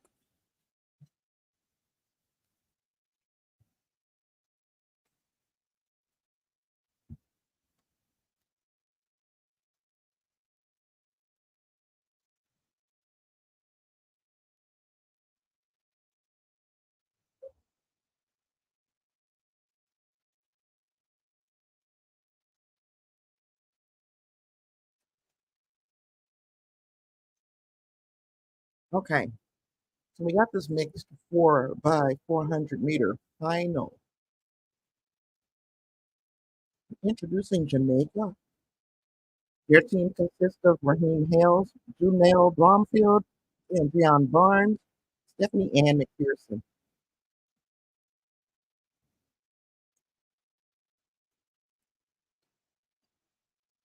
And now we have the the Swedish, oh, I'm sorry, the Polish team. I'm not going to attempt to butcher these names, but you have to run a 3:11 or better to beat them. And they are the previous world champions. Lane 4 is going to be the Belgian runners and Doom of Panet, Secours, Vanderbilt. And they ran a pretty swift time as well. None faster than uh, man, our American team, Norwood, Little, Deadman, and Brown, who just captured, of course, the world record in this event just the other day. The French delegation, they are, what lane are they going to be in? They are going to be in lane 6. I'm about to sneeze, so I'm going to hit the mute button because it's about to be a loud one.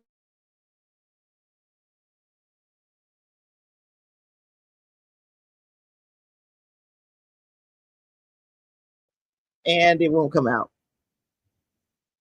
Oh, Femke Bol is running for the Netherlands. If you don't know who Femke Bol is, she's like the second fastest 400-meter hurdler in the world, behind the U.S.'s Sydney McLaughlin-Levrone. But when she runs this flat 100, I mean 400, why do I keep saying 100? When she runs this flat 400, she usually can't be touched. I'm pretty sure the only person who could potentially touch her would be Sydney McLaughlin-Levrone, um, especially on these relays.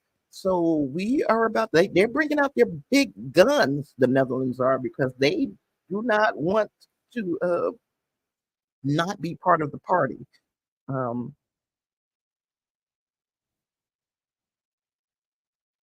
so Kaylin Brown is going to have to run this time against Femke Bol.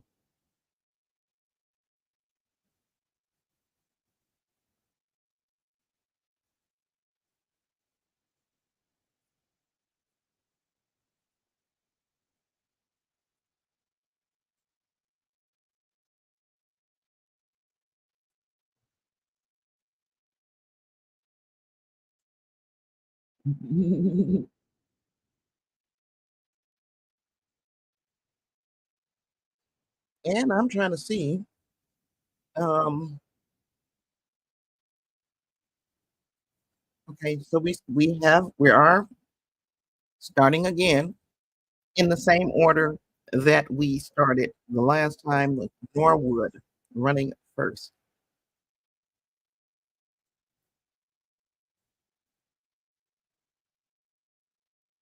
And Norwood will be probably passing off to Shamir Little, then to Deadman, then to Brown. That is the exact same order that they went in for the prelims.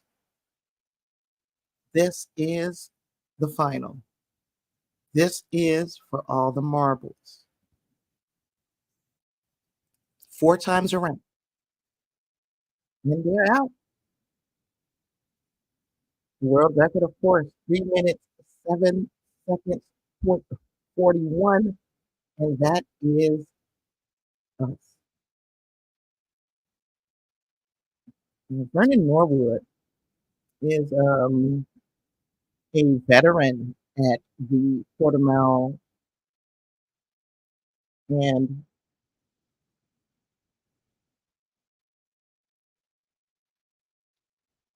bring him on in, Shamir.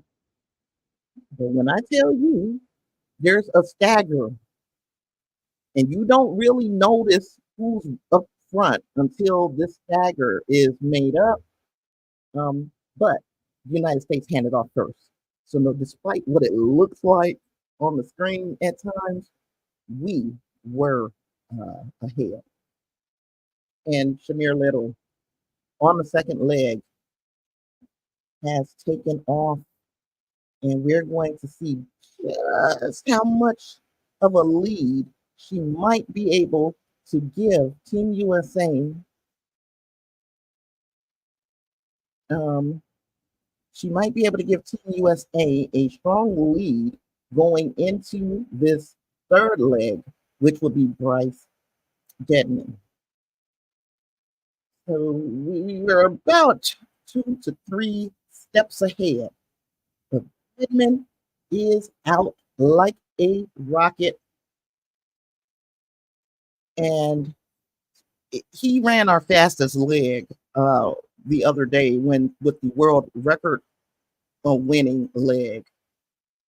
So we're going to see what he's got for him today. They are not playing. They are on his heels. Let's see what kind of kick Deadman can give it today. Push, push, in this last 150, push. Oh, Lord. If they hand this baton at the same time to Brown and Bowl, but Kalen Brown again out fast. Looks like Femke Bowl is conserving a little bit of her energy. She's staying just enough to see Kayla Brown because she knows what her kick is like in that last 100 meters. Femke Bowl is a beast from the Netherlands, and here she comes. Come on, Kayla. We got less than 100 meters to go. But this is going to require some strength, and Femke Bowl is damn near about to walk her down, and she is jogging. Oh, and we lost our gold medal. Told you, Femke Bowl, if she could see you, she could catch you in that last 100 meters. If she can see you, she can catch you. And they almost broke the record.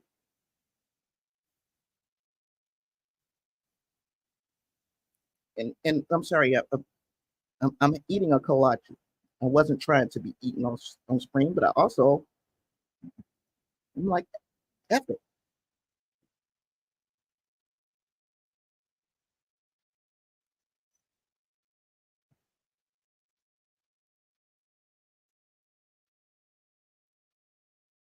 But we got the silver medal, no gold.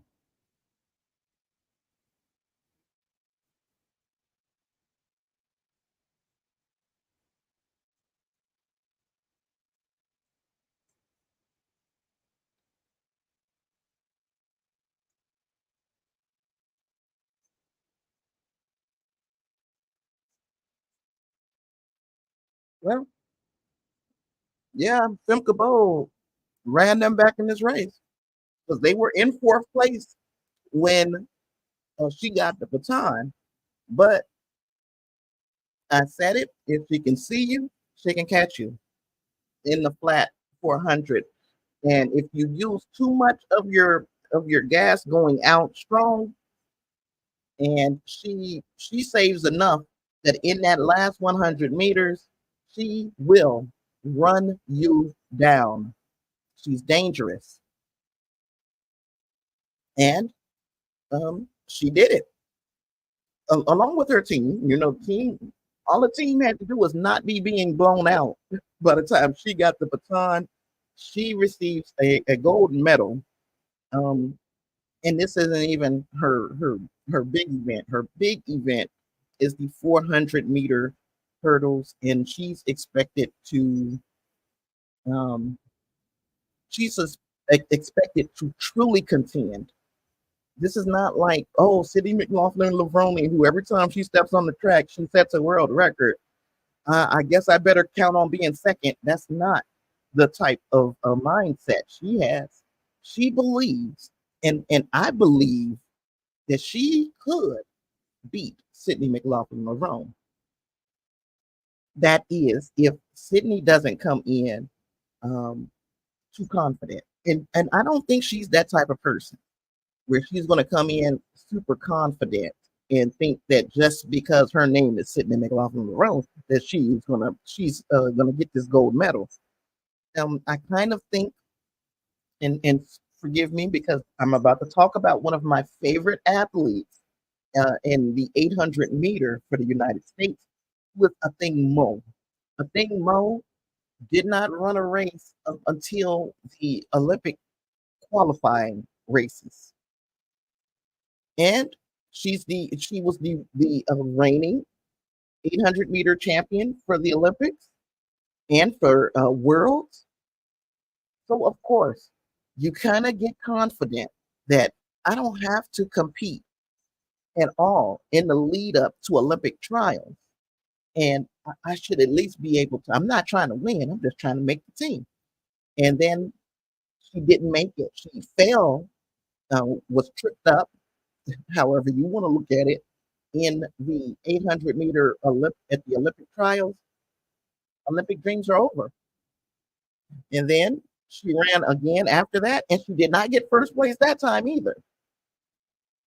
So the answer or the question is, was she cocky?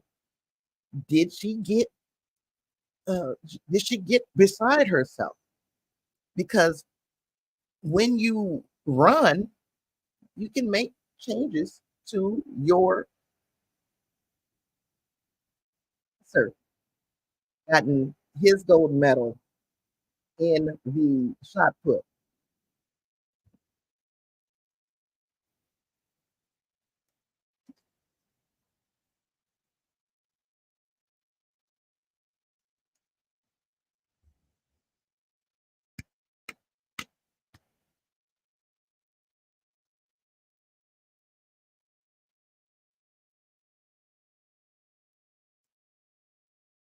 Ryan Krauser, gold medal in the shot put for the third time in a row.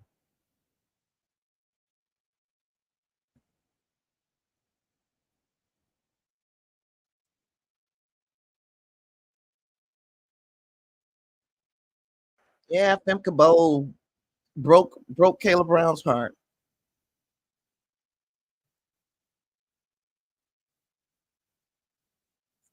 because and Brown is so disappointed. But again, it's just I'm not gonna, there's nothing you can do about it.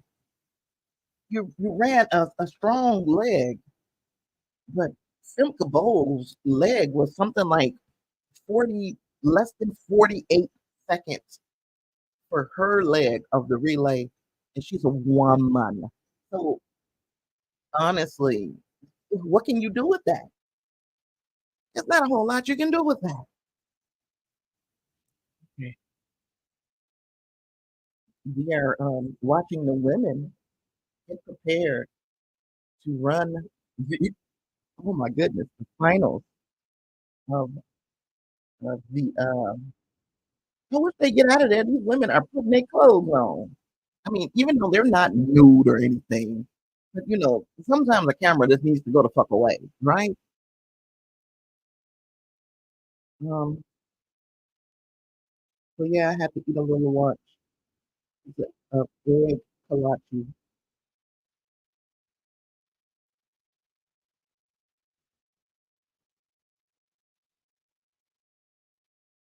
I made a pot of coffee too, so I'm gonna go and get a cup of coffee in just a minute.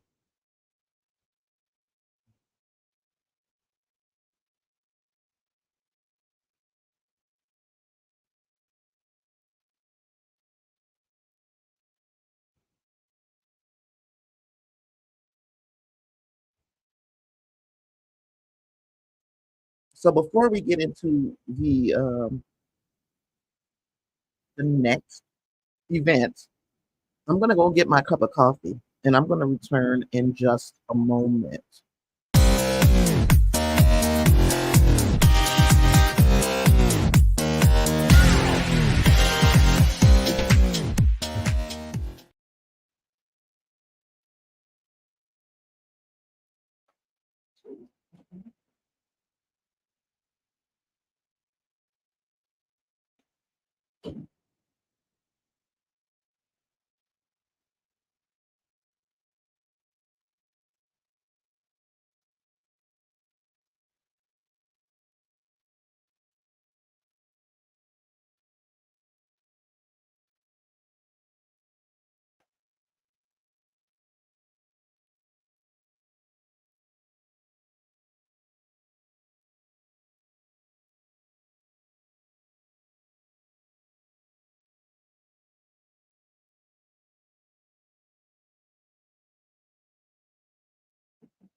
Okay, we got our coffee. We're gonna finish our kolache, and that should be good for an hour or two.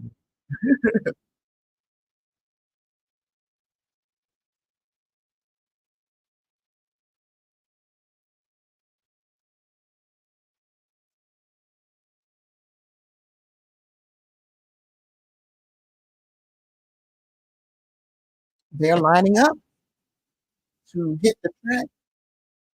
100-meter women's. Oh, what the hell? What the?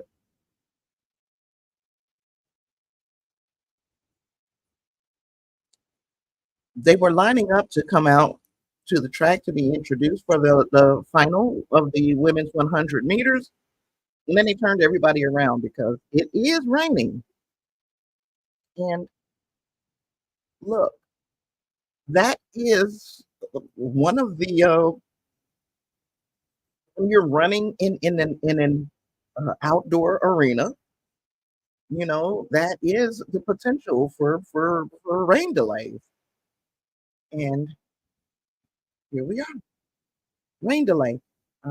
They're trying to dry the the track to some of this excess water off because it's coming down out there in Paris. So while there's not an awful lot to be talking about, our jumper, our U.S. jumper did get a bronze medal in the women's triple jump. Um, I don't see, I can't, 14.67 was her jump. I'm going to eat this last little piece while there is nothing going on here. Definition of a dedications and dedicated determination. Absolutely. With one thing's for sure and two things for certain. I don't want to run too many places anymore. And I damn sure don't want to run in the rain. But these are athletes who have, they're doing it for all the marbles at this point. So, yeah, dedication, determination, pride. And I'm going to eat this last piece.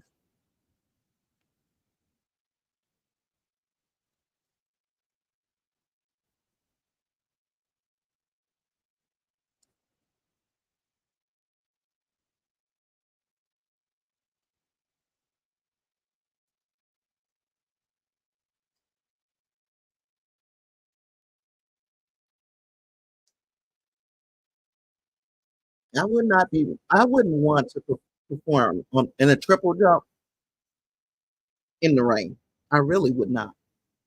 She scratched because see there is When you are when everything is about rhythm and then you add a layer of water, you've already had a rhythm set in your mind of how you want to run and then take off of this spring off of this board and jump.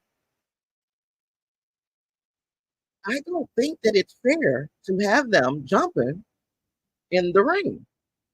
It's all rhythm for them. I mean, besides the fact that you have to be insanely talented and athletic, rhythm is a big part of the run for the wind up for these jumps.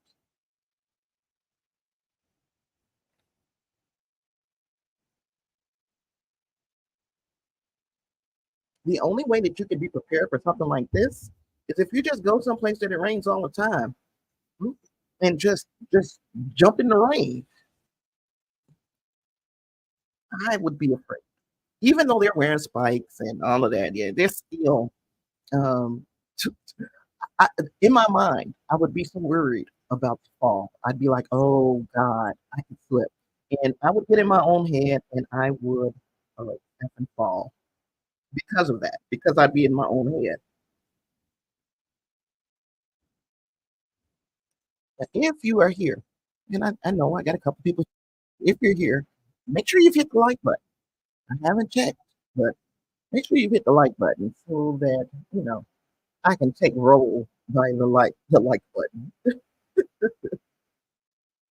Oh, and I said that the triple jump was over, but the triple jump is not over. This is the I thought they was announcing the final jumps, but I mean the final tally. But these is just saying this is the final. Duh. I'm sorry, y'all. So I spoke too soon.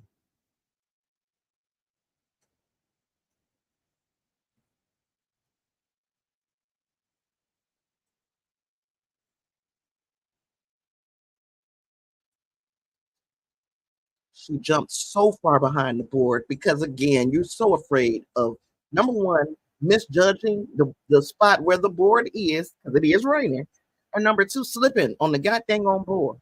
Even though you've got on spikes, things happen. She's just jumped a 14.25 meters. That was the Cuban jumper.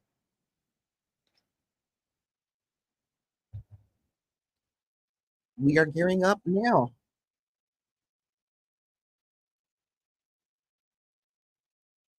Flojo is the world record holder. She passed away sadly years back, but her world record still stands at 10.49 seconds for a woman running the 100, which is absolutely insane. Um, I got opinions about that world record, but I'm not going to say them in mixed company. Okay, we got a 32-year-old and a 35-year-old out here racing with these kids in this 100 meters because, again, that is how timeless that class of athletes has been. And, as the older they get, the more you know that it's getting to the end of their career. And these youngsters, they're going to hope to have the longevity of a Marie Josie Talou or a Shelly Ann Fraser Price. They are going to aspire to be relevant in the 100 meters for as long as those ladies have. And I don't know how old Dina Asher Smith, but she is an elder stateswoman for British athletes. Let me see how old she is. And I'm saying elder stateswoman again, far younger than me, but I'm also not performing at an elite level in any athletic activity. So for that, she is um, she is an elder statesperson. She's been around for a long time and doing what she loves and what she's obviously good at. Wait a minute, is she really is she really that young? Gina Asher Smith has been around for a long, long time. She's been internationally active since 2011. She's only 28 years old. And I'm calling her an elder stateswoman. How insane is that? Somebody kicked me in the mouth. She's 28. She's younger than my son.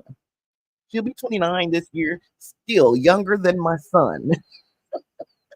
I got kids and shoes older than Dina Asher Smith.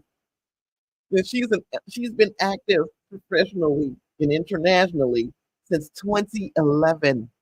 What a freaking career, and she's still so very young. And we are in the finals. The runners are being announced for the 100 meters. I cannot tell you how nervous I am. I'm, I'm so nervous because, again, this is Sha'Carri Richardson's first Olympics. We all know what happened with the Tokyo Olympics when she was disqualified for failing a drug test. And the drug that she had in her system was marijuana. And I'm like, marijuana is not a performance enhancing drug. Leave that girl alone. It's not like marijuana is going to make her run faster.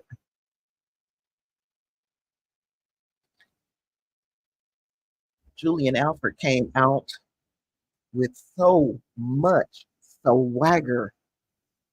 She knows this is her time. She knows that if she gets a medal of any color, this will be her country's first. She has the goal to make her country's first medal a gold one. Sha'Carri Richardson is being announced now. She's going to be running in lane 7. She is the current fastest woman in the world. All of that can change today. If she gets anything but a gold in this Olympics. Now, girl, why you ain't put your hair up before you even came out there? We got 3 shots out there though, baby. Anisha Thierry, Sha'Carri Richardson, Melissa Jefferson. But I don't know. And they all train together. So being used to running in a bunch together and against one another and with one another, hey, it could pull them to a 1, 2, 3. I'm not putting my money on the 1, 2, 3, but it could pull them to a 1, 2, 3.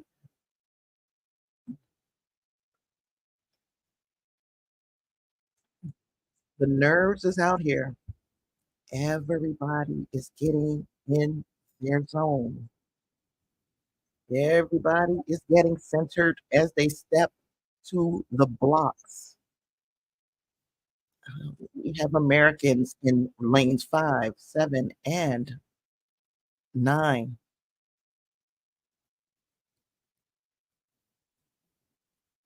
What we need to see here on this wet ass track with these wet ass blocks is a better start from Sha'Carri Richardson than she had in the semis. Can she execute? And they're off. Richardson got a very bad start, and she's not even in contention right now. Julian Alfred brought it home.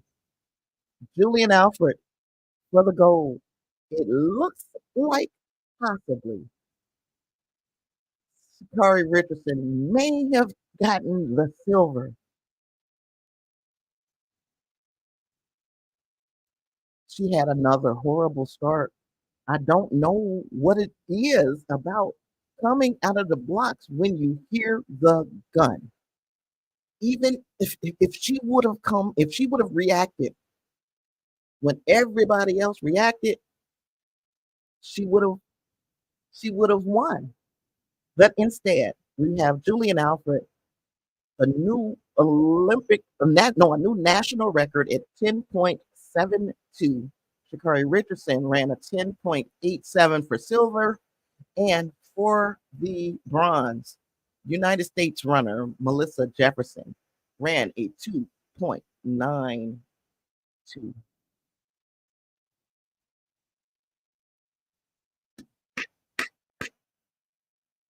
I mean, if anybody could play spoiler, it was going to be Julian Alfred.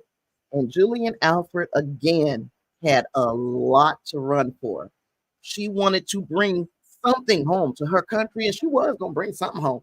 She wanted it to be gold, and gosh darn it, she achieved that. No drought. Drought is over for the St. Lucians. They do have a, a gold medal in their collection now. Julian Alfred is going to be the apple of her country's eye. And she's been a hell of a representative. Let's be real. You know, we are used to a whole lot of things in the United States.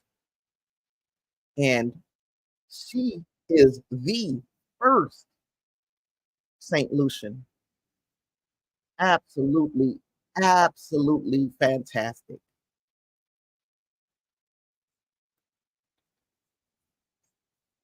She was in a zone. Now, Sha'Carri Richardson has gotten her first Olympic medal. It's not the medal that she wanted, it's the medal she earned. She earned that silver medal. And what she can do over the next 3 years, if her career continues, is she has to work on her starts. You cannot continuously count on going into that drive phase and being able to run down your competition because there are Julian Alfreds still in high school. There are Julian Alfreds still in middle school who are not going to be run down because you got a bad start. You know what I'm saying? Because I mean, we are all talking about Julian Alfred. We are talking about Shelly Ann Fraser Price being older, Josie Talou being older. But they had to withstand a storm of younger athletes behind them. And they've done it for a good clip, specifically Shelly Ann, 20 years plus. So if Sha'Carri Richardson uh, can remember what this feels like, she was supposed to be on that podium. She was supposed to be in the center position, but she did not start well. And the track is horribly wet, but she didn't start well. You're not going to catch people. Now you have to work on your start.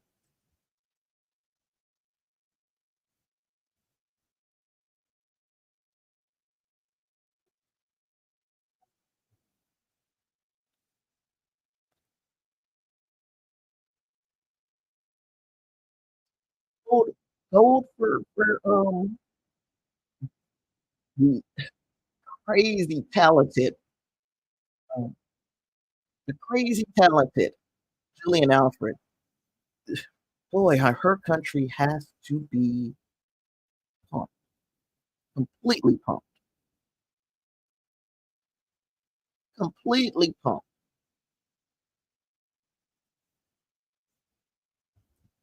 So, Shannon Sharp will be giving, if it was track and field, Shannon Sharp will be giving Ryan Krauser $25,000. So far, nobody else has truly earned that $25,000. And I'm not 100% sure if he said track and field or did he just say track. Um, but bottom line is, boy, how crazy. I was picking Sha'Carri. I was wrong. Sha'Carri, not that we should be beating this girl up. This is her first Olympics, and she medaled. Melissa Jefferson, um, her training partner, got that bronze.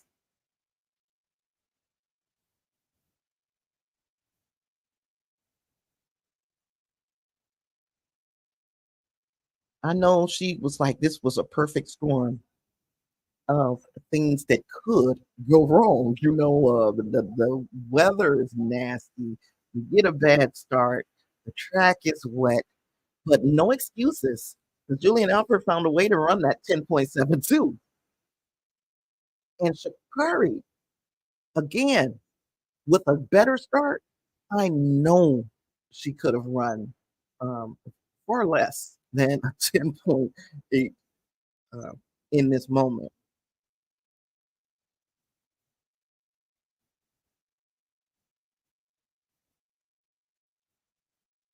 Now, I'm going to take a look here and see what else we got. Hmm,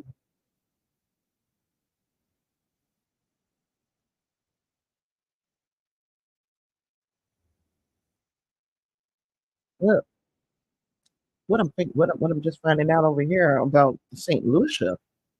It's a country of 200,000 people celebrated their 45th year of independence this year. I mean, think about this. I've been around longer than 45 years. In my lifetime, they gained their independence, and this is their first Olympic medal. So she, again, 200, a country of 200,000 people, everybody knows who Julian Alfred is. Every single person there. She is a celebrity in that country because there's only 200,000 people that you even have to know. Everybody knows her. That's just insane.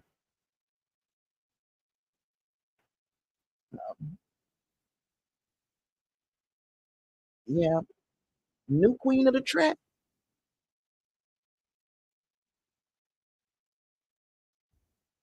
silver medal for Shakari Richardson, who was the she was the favorite. This is why this is why we run the races.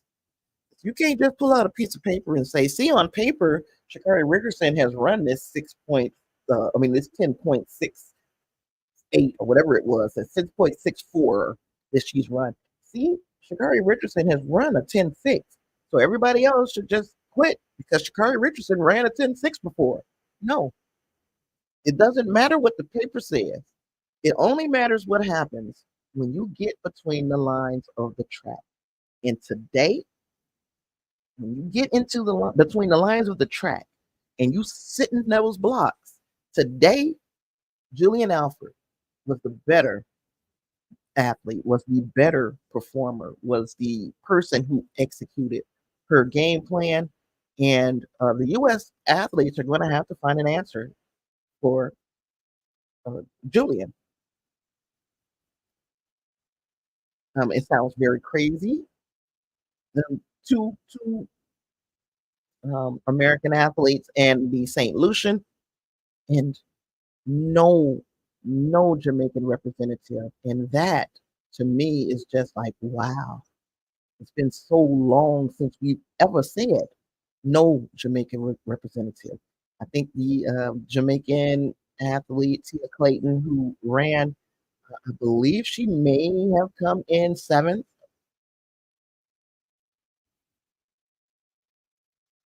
And then there was one athlete that looked like she didn't even. Where did she go? She just stopped running. Maybe she pulled up.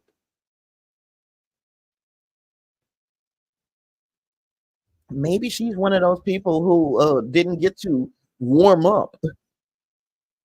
And we're going to hear some excuses. Because one thing I can say, I like Shakari Richardson. She has done a lot of growing up as far as taking things very personally with the media and the such. But Shakari Richardson will offer up an excuse. And that needs to become a part of her character that she works on. Don't offer up an excuse. Just tell us what you're going to do different the next time. What part of your race are you going to address so that you don't have to feel the sting of being second again. Oh, that was Marie Josie Talou who pulled up. And again, it's amazing. Our elder athletes out here. And I'm going to take a look and see how old Marie Josie Talou is. And look, like I said, she is not old by any stretch of the imagination. She's older than most of these women running. Um, so she is. She was born in 19. There you go. She was born in 1988, which makes her 30. She'll be 36 this year, right? So she'll be 36 this year. Um, yeah. Um, she's 35, or she's 35 now, and she has been running.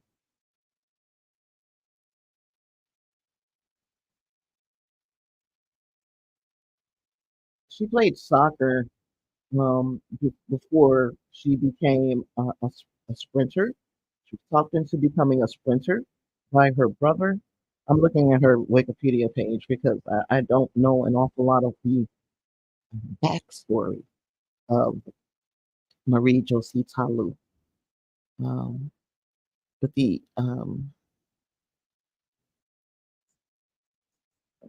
I can see going all the way back to an international competition anyway.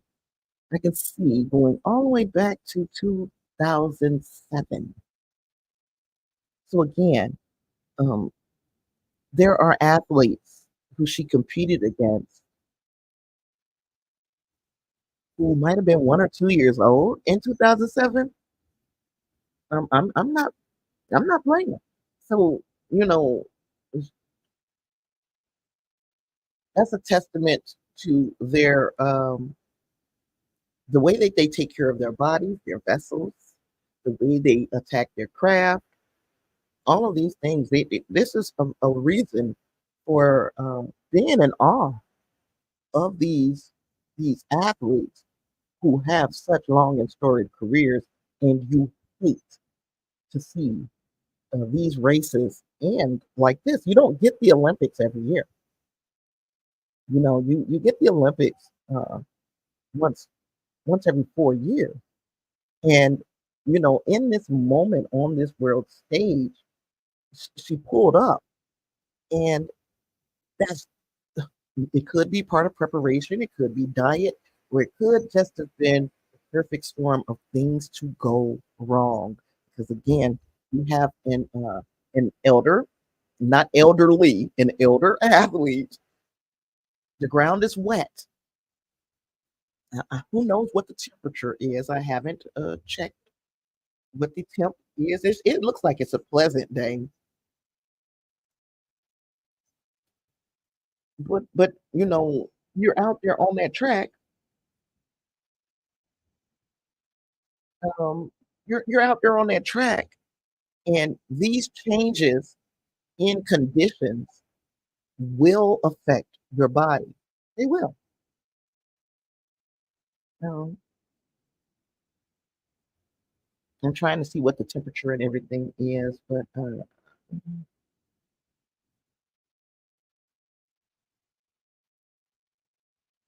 what is the temperature today? You guys are telling me ice vest and fan.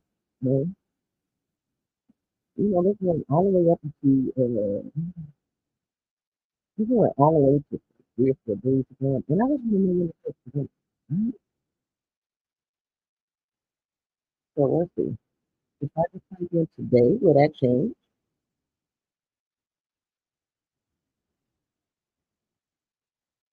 The And look, um, there's a lot of like a lot of hullabaloo about these. these air conditioners because the temperatures are really not that extreme most of the time. But yeah, yes. These people have been needing air AC, and their countries have been having to send AC units to make sure that these athletes are not burning up in the Olympic Village.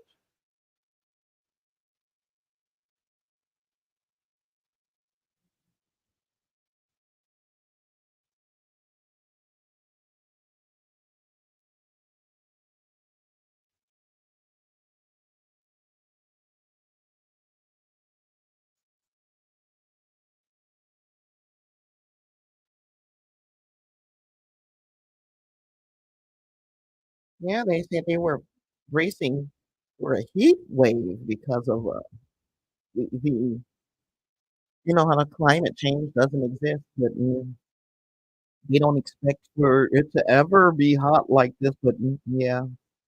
But anyway, who am I? I'm just another little person out here who saying that it's a such thing as climate change, and we are getting a lot of medals at the Olympics, um, despite because a lot of our athletes are kind of used to the kind of extreme heat training, and so a lot of them train in Texas. A lot of them train in Texas, and I don't understand. A lot of them train in Texas, and they are um, used to this hot ass weather because it's hot as hell in Texas. I don't particularly know. I'm trying to see when the next event, what the next event for today will be. Because if it ain't something that I typically watch, I'm just gonna fade on into the back. But I'll guarantee you, I've been having fun. I haven't even realized that it's been like 3 damn hours. Uh, yep, climate change is a hoax, and there's a such thing as black jobs, and all of these black athletes at the Olympics are DEI hires. Okay, all of that. Oh, we love our DEI hires when they bring in medals home from the Olympics. Lord have mercy. I don't. We won't get into politics too much, but there's some idiots in this world. There's some real morons in this world, and some of them sit quietly in their homes and are morons and idiots to themselves, and others get a microphone, a pulpit. Hell, some of them even the president. Now, take from that what you will.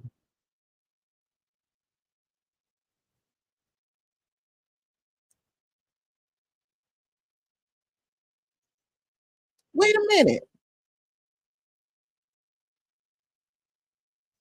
The Dominican Republic just won.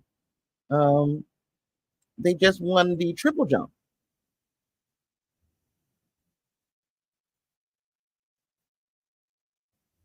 Wait a minute. Let me. I have to now. I have to watch to see exactly what just happened. New record 15.02 on national record 15.02 meters for the winner. Oh gosh, I can't see.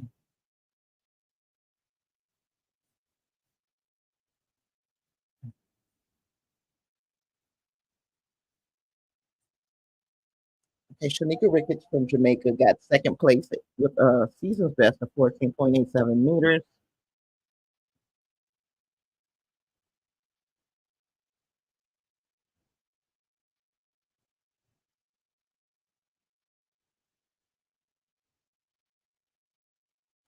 So Tia LaFond had national record 15.02. She is your gold medalist. Jamaican Shanika Ricketts is the silver medalist. and I just missed who. I know we got the bronze medal at the United States, but I'm not 100% sure what her name is. Jasmine Moore. Jasmine Moore.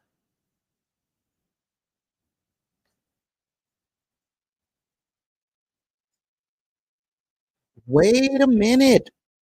There is.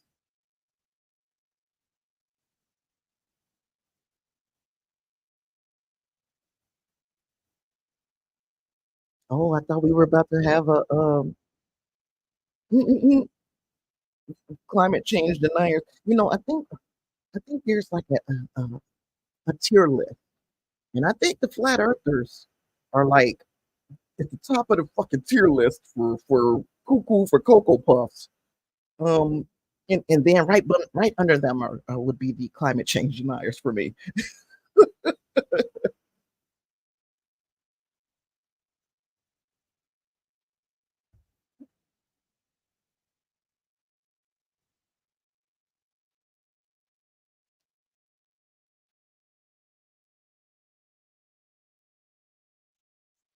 Men's decathlon 1500 meters.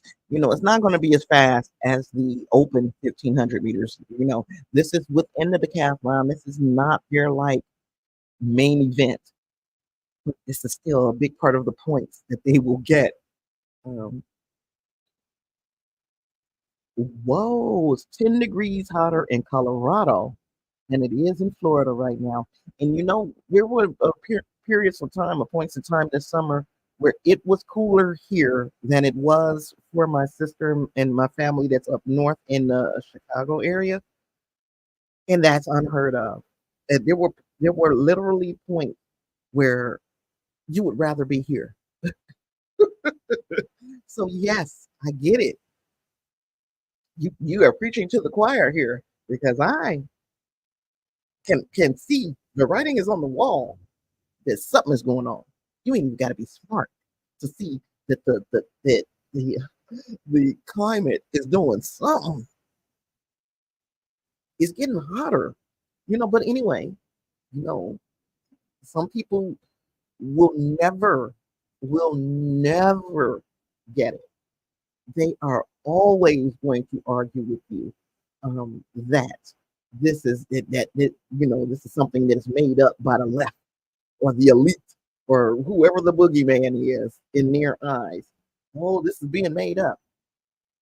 Um, it's just like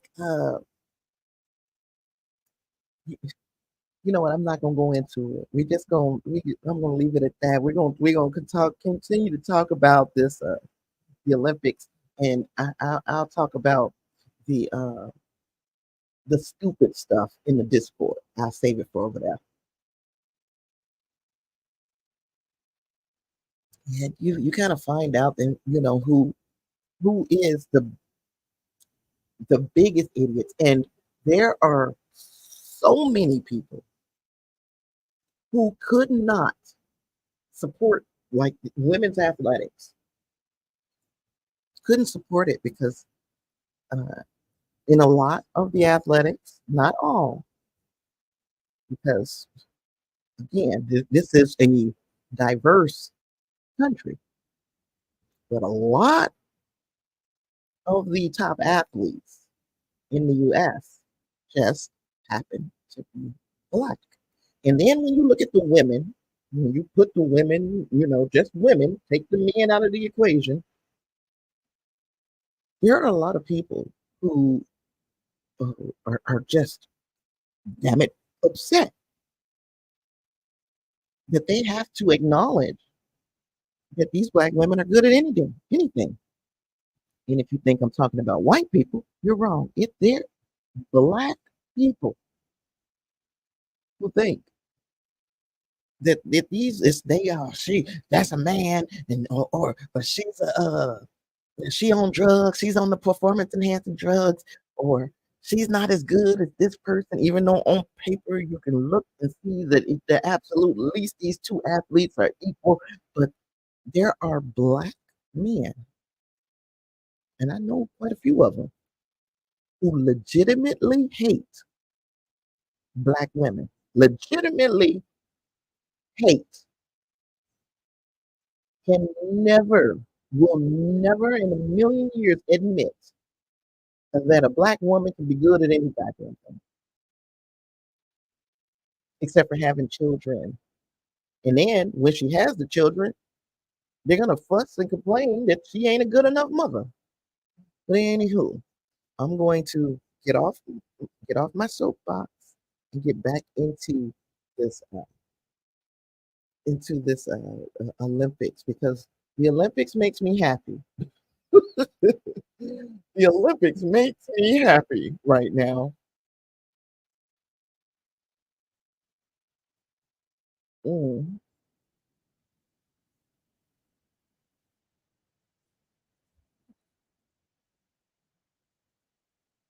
So this mile has started, and right off the bat, I'm going to tell you that it is a much slower, less hectic pace than the open 1500 meters where it was balls to the wall and everybody's trying to do the same thing, which is get to the semis. This group is like, we chilling. I just need some points. I don't really need to be out here trying to break no records or anything.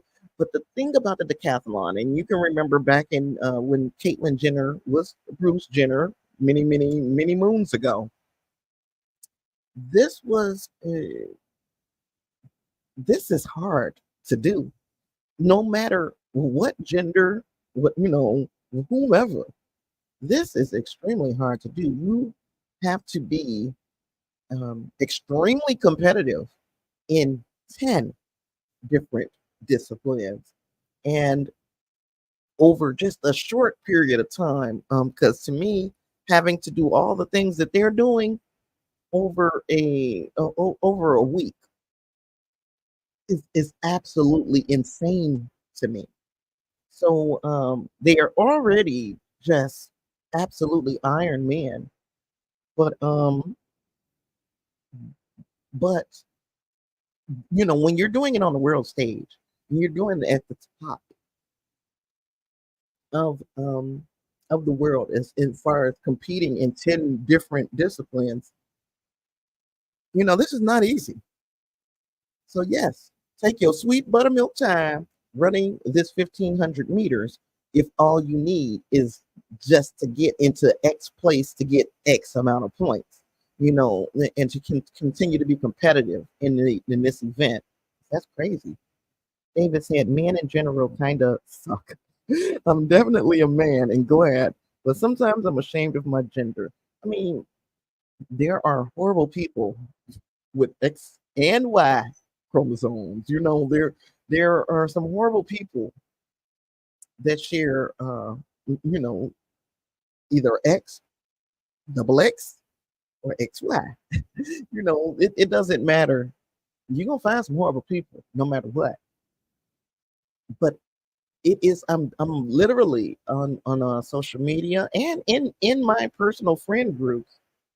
I am being accosted by a level of misogynoir that I have never imagined in the in being that close to me. You know, it just horrible things that are being said about black women, and it's just it's very disappointing because it's like say what you want uh, privately, be be a nuisance privately, but when you do it publicly, you're saying these things about your moms and your sisters, whether you're doing it directly or indirectly. You're saying these things about your moms and your sisters and your cousins and any woman that you know. And to me, anytime a woman gets a little bit too much, she's getting too big for her britches, and they feel like they have to bring them down a notch.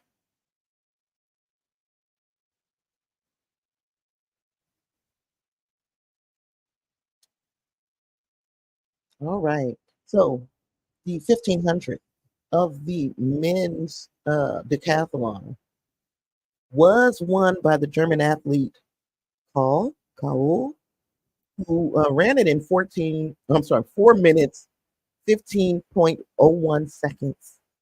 Um, Now, the world's best was 3:58.7. That's a couple of seconds off of that. So, yeah.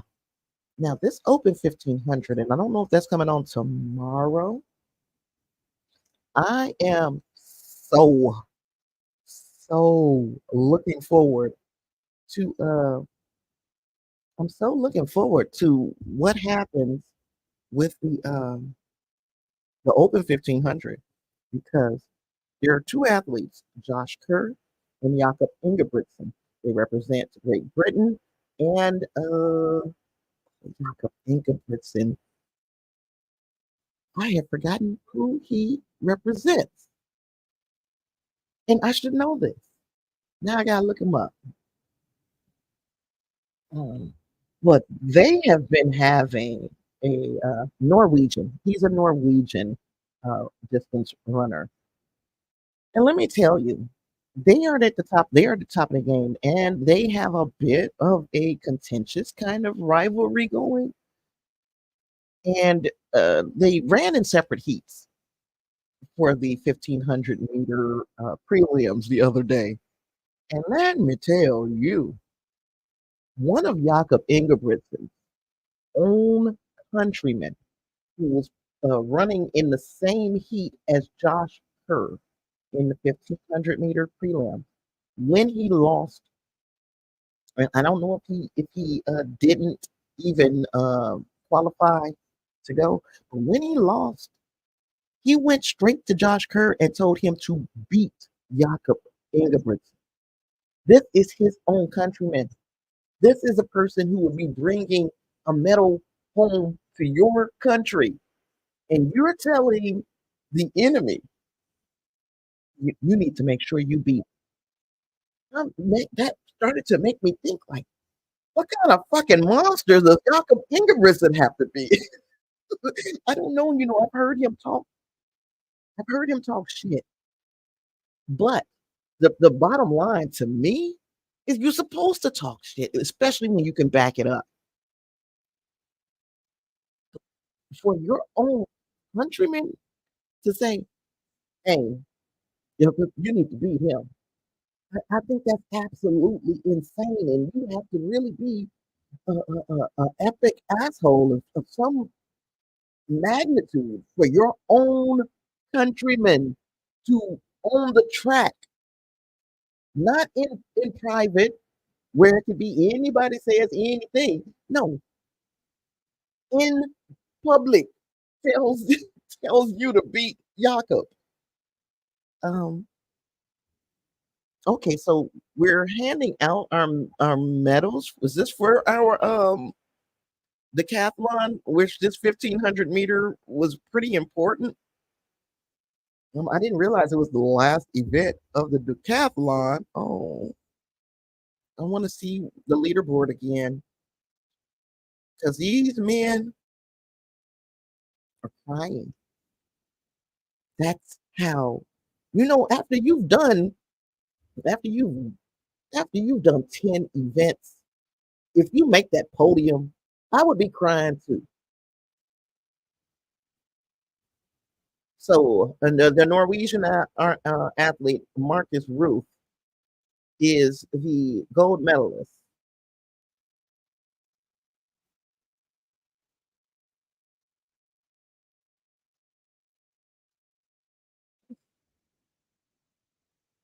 And you know what just happened with this Norwegian athlete who just won the decathlon, the gold medal? One of his countrymen came and gave him a great big old hug. He didn't stop and give him the finger. So this is not to say, um, this is not, this is apples to oranges because these are two different kinds of things. But you got to be a piece of crap if your countryman walks over to your top competition and says beat him. And I'm going back to the Josh Kerr thing because these people, these two, they have a good relationship. He comes straight over and give him that, give him a hug, congratulate him. I'm proud of you, girl. Dominican Republican, the Dominican Republic, the first medal was that triple jumper. So that is exciting. We now seen two countries who had never medaled now medal in this Paris Olympics.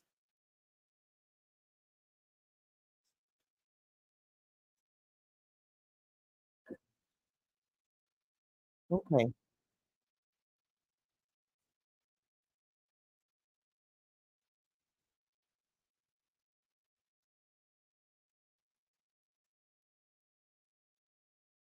Yeah, you didn't aggressively ring that bell, but that's okay. You don't have to be aggressive. Like I agree with what they just said. Uh, now our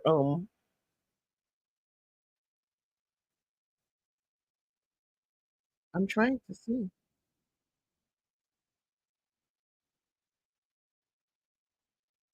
I'm trying to see. Not the 1500 meters. I want to know what the complete result list of the decathlon was. Here we are.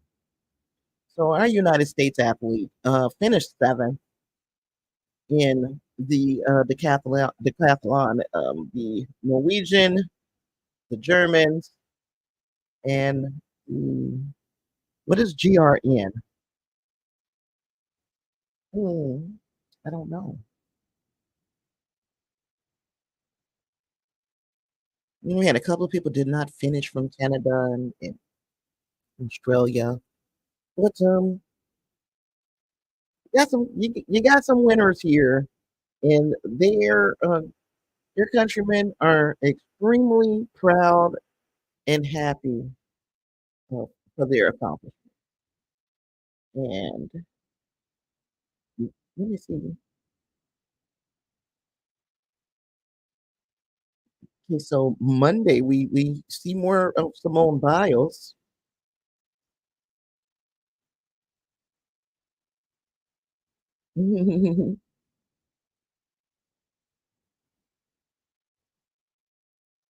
Grenadian. I couldn't think of the name of that country. Sorry. GRN is Grenadian.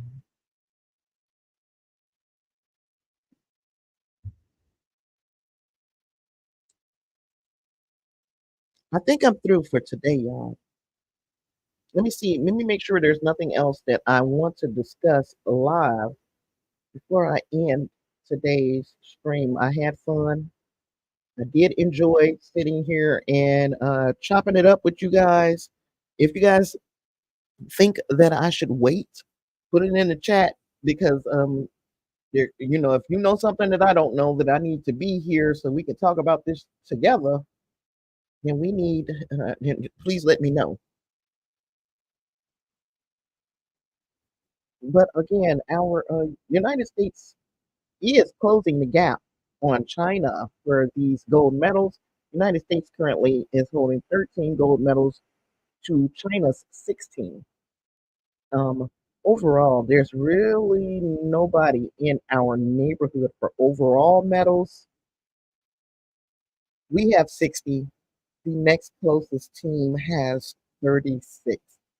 So we are finding our way to the podium. We're just not finding our way there for our gold medals. We're currently at 24 silver, 23 bronze, and 13 gold. And adding to that gold medal tally was Ryan Crouser in the shot put. He has again three-peated. He has three-peated with the men's shot put. So I'm just I'm proud of the accomplishment of especially of our field athletes who a lot of the time don't get as much shine as the fast people. on the track. But Ryan Crouser, Joe Kovacs, and Ryan Crouser and Joe Kovacs are gold and silver medalists in the shot put. The Jamaican Campbell did hold on long enough to be the bronze medalist. It looks like, I think here, and then Peyton Udall was edged out of or edged off of the podium by uh, by the Jamaican. Thank you, David. I had fun covering it, and you know, maybe we'll do this again. I know I don't ever have a huge turnout to my live streams, and that's okay. Uh, as long as we had fun. So if you're joining me from the After the Snap Blitz report, make sure you hit the like and subscribe because I'm gonna do it again, and we'll talk more sports on this channel after Snap Movies and TV. Y'all already know what we do, and over on Twitch, YouTube. Make sure that you follow the channel so that you'll know when we're doing this. Yeah, I can't I can't say for sure what's next here for the Olympics. So I'm gonna say this. I'm gonna go out. I'm going to take off, and if there is something of a consequence that I need to talk about, I'll maybe make a short video or something like that. But I think the big ones we kind of followed today. All right. So with all that, I appreciate everybody for watching the Olympics with me today, spending some time with me on a Saturday, and I'll see you in the next one.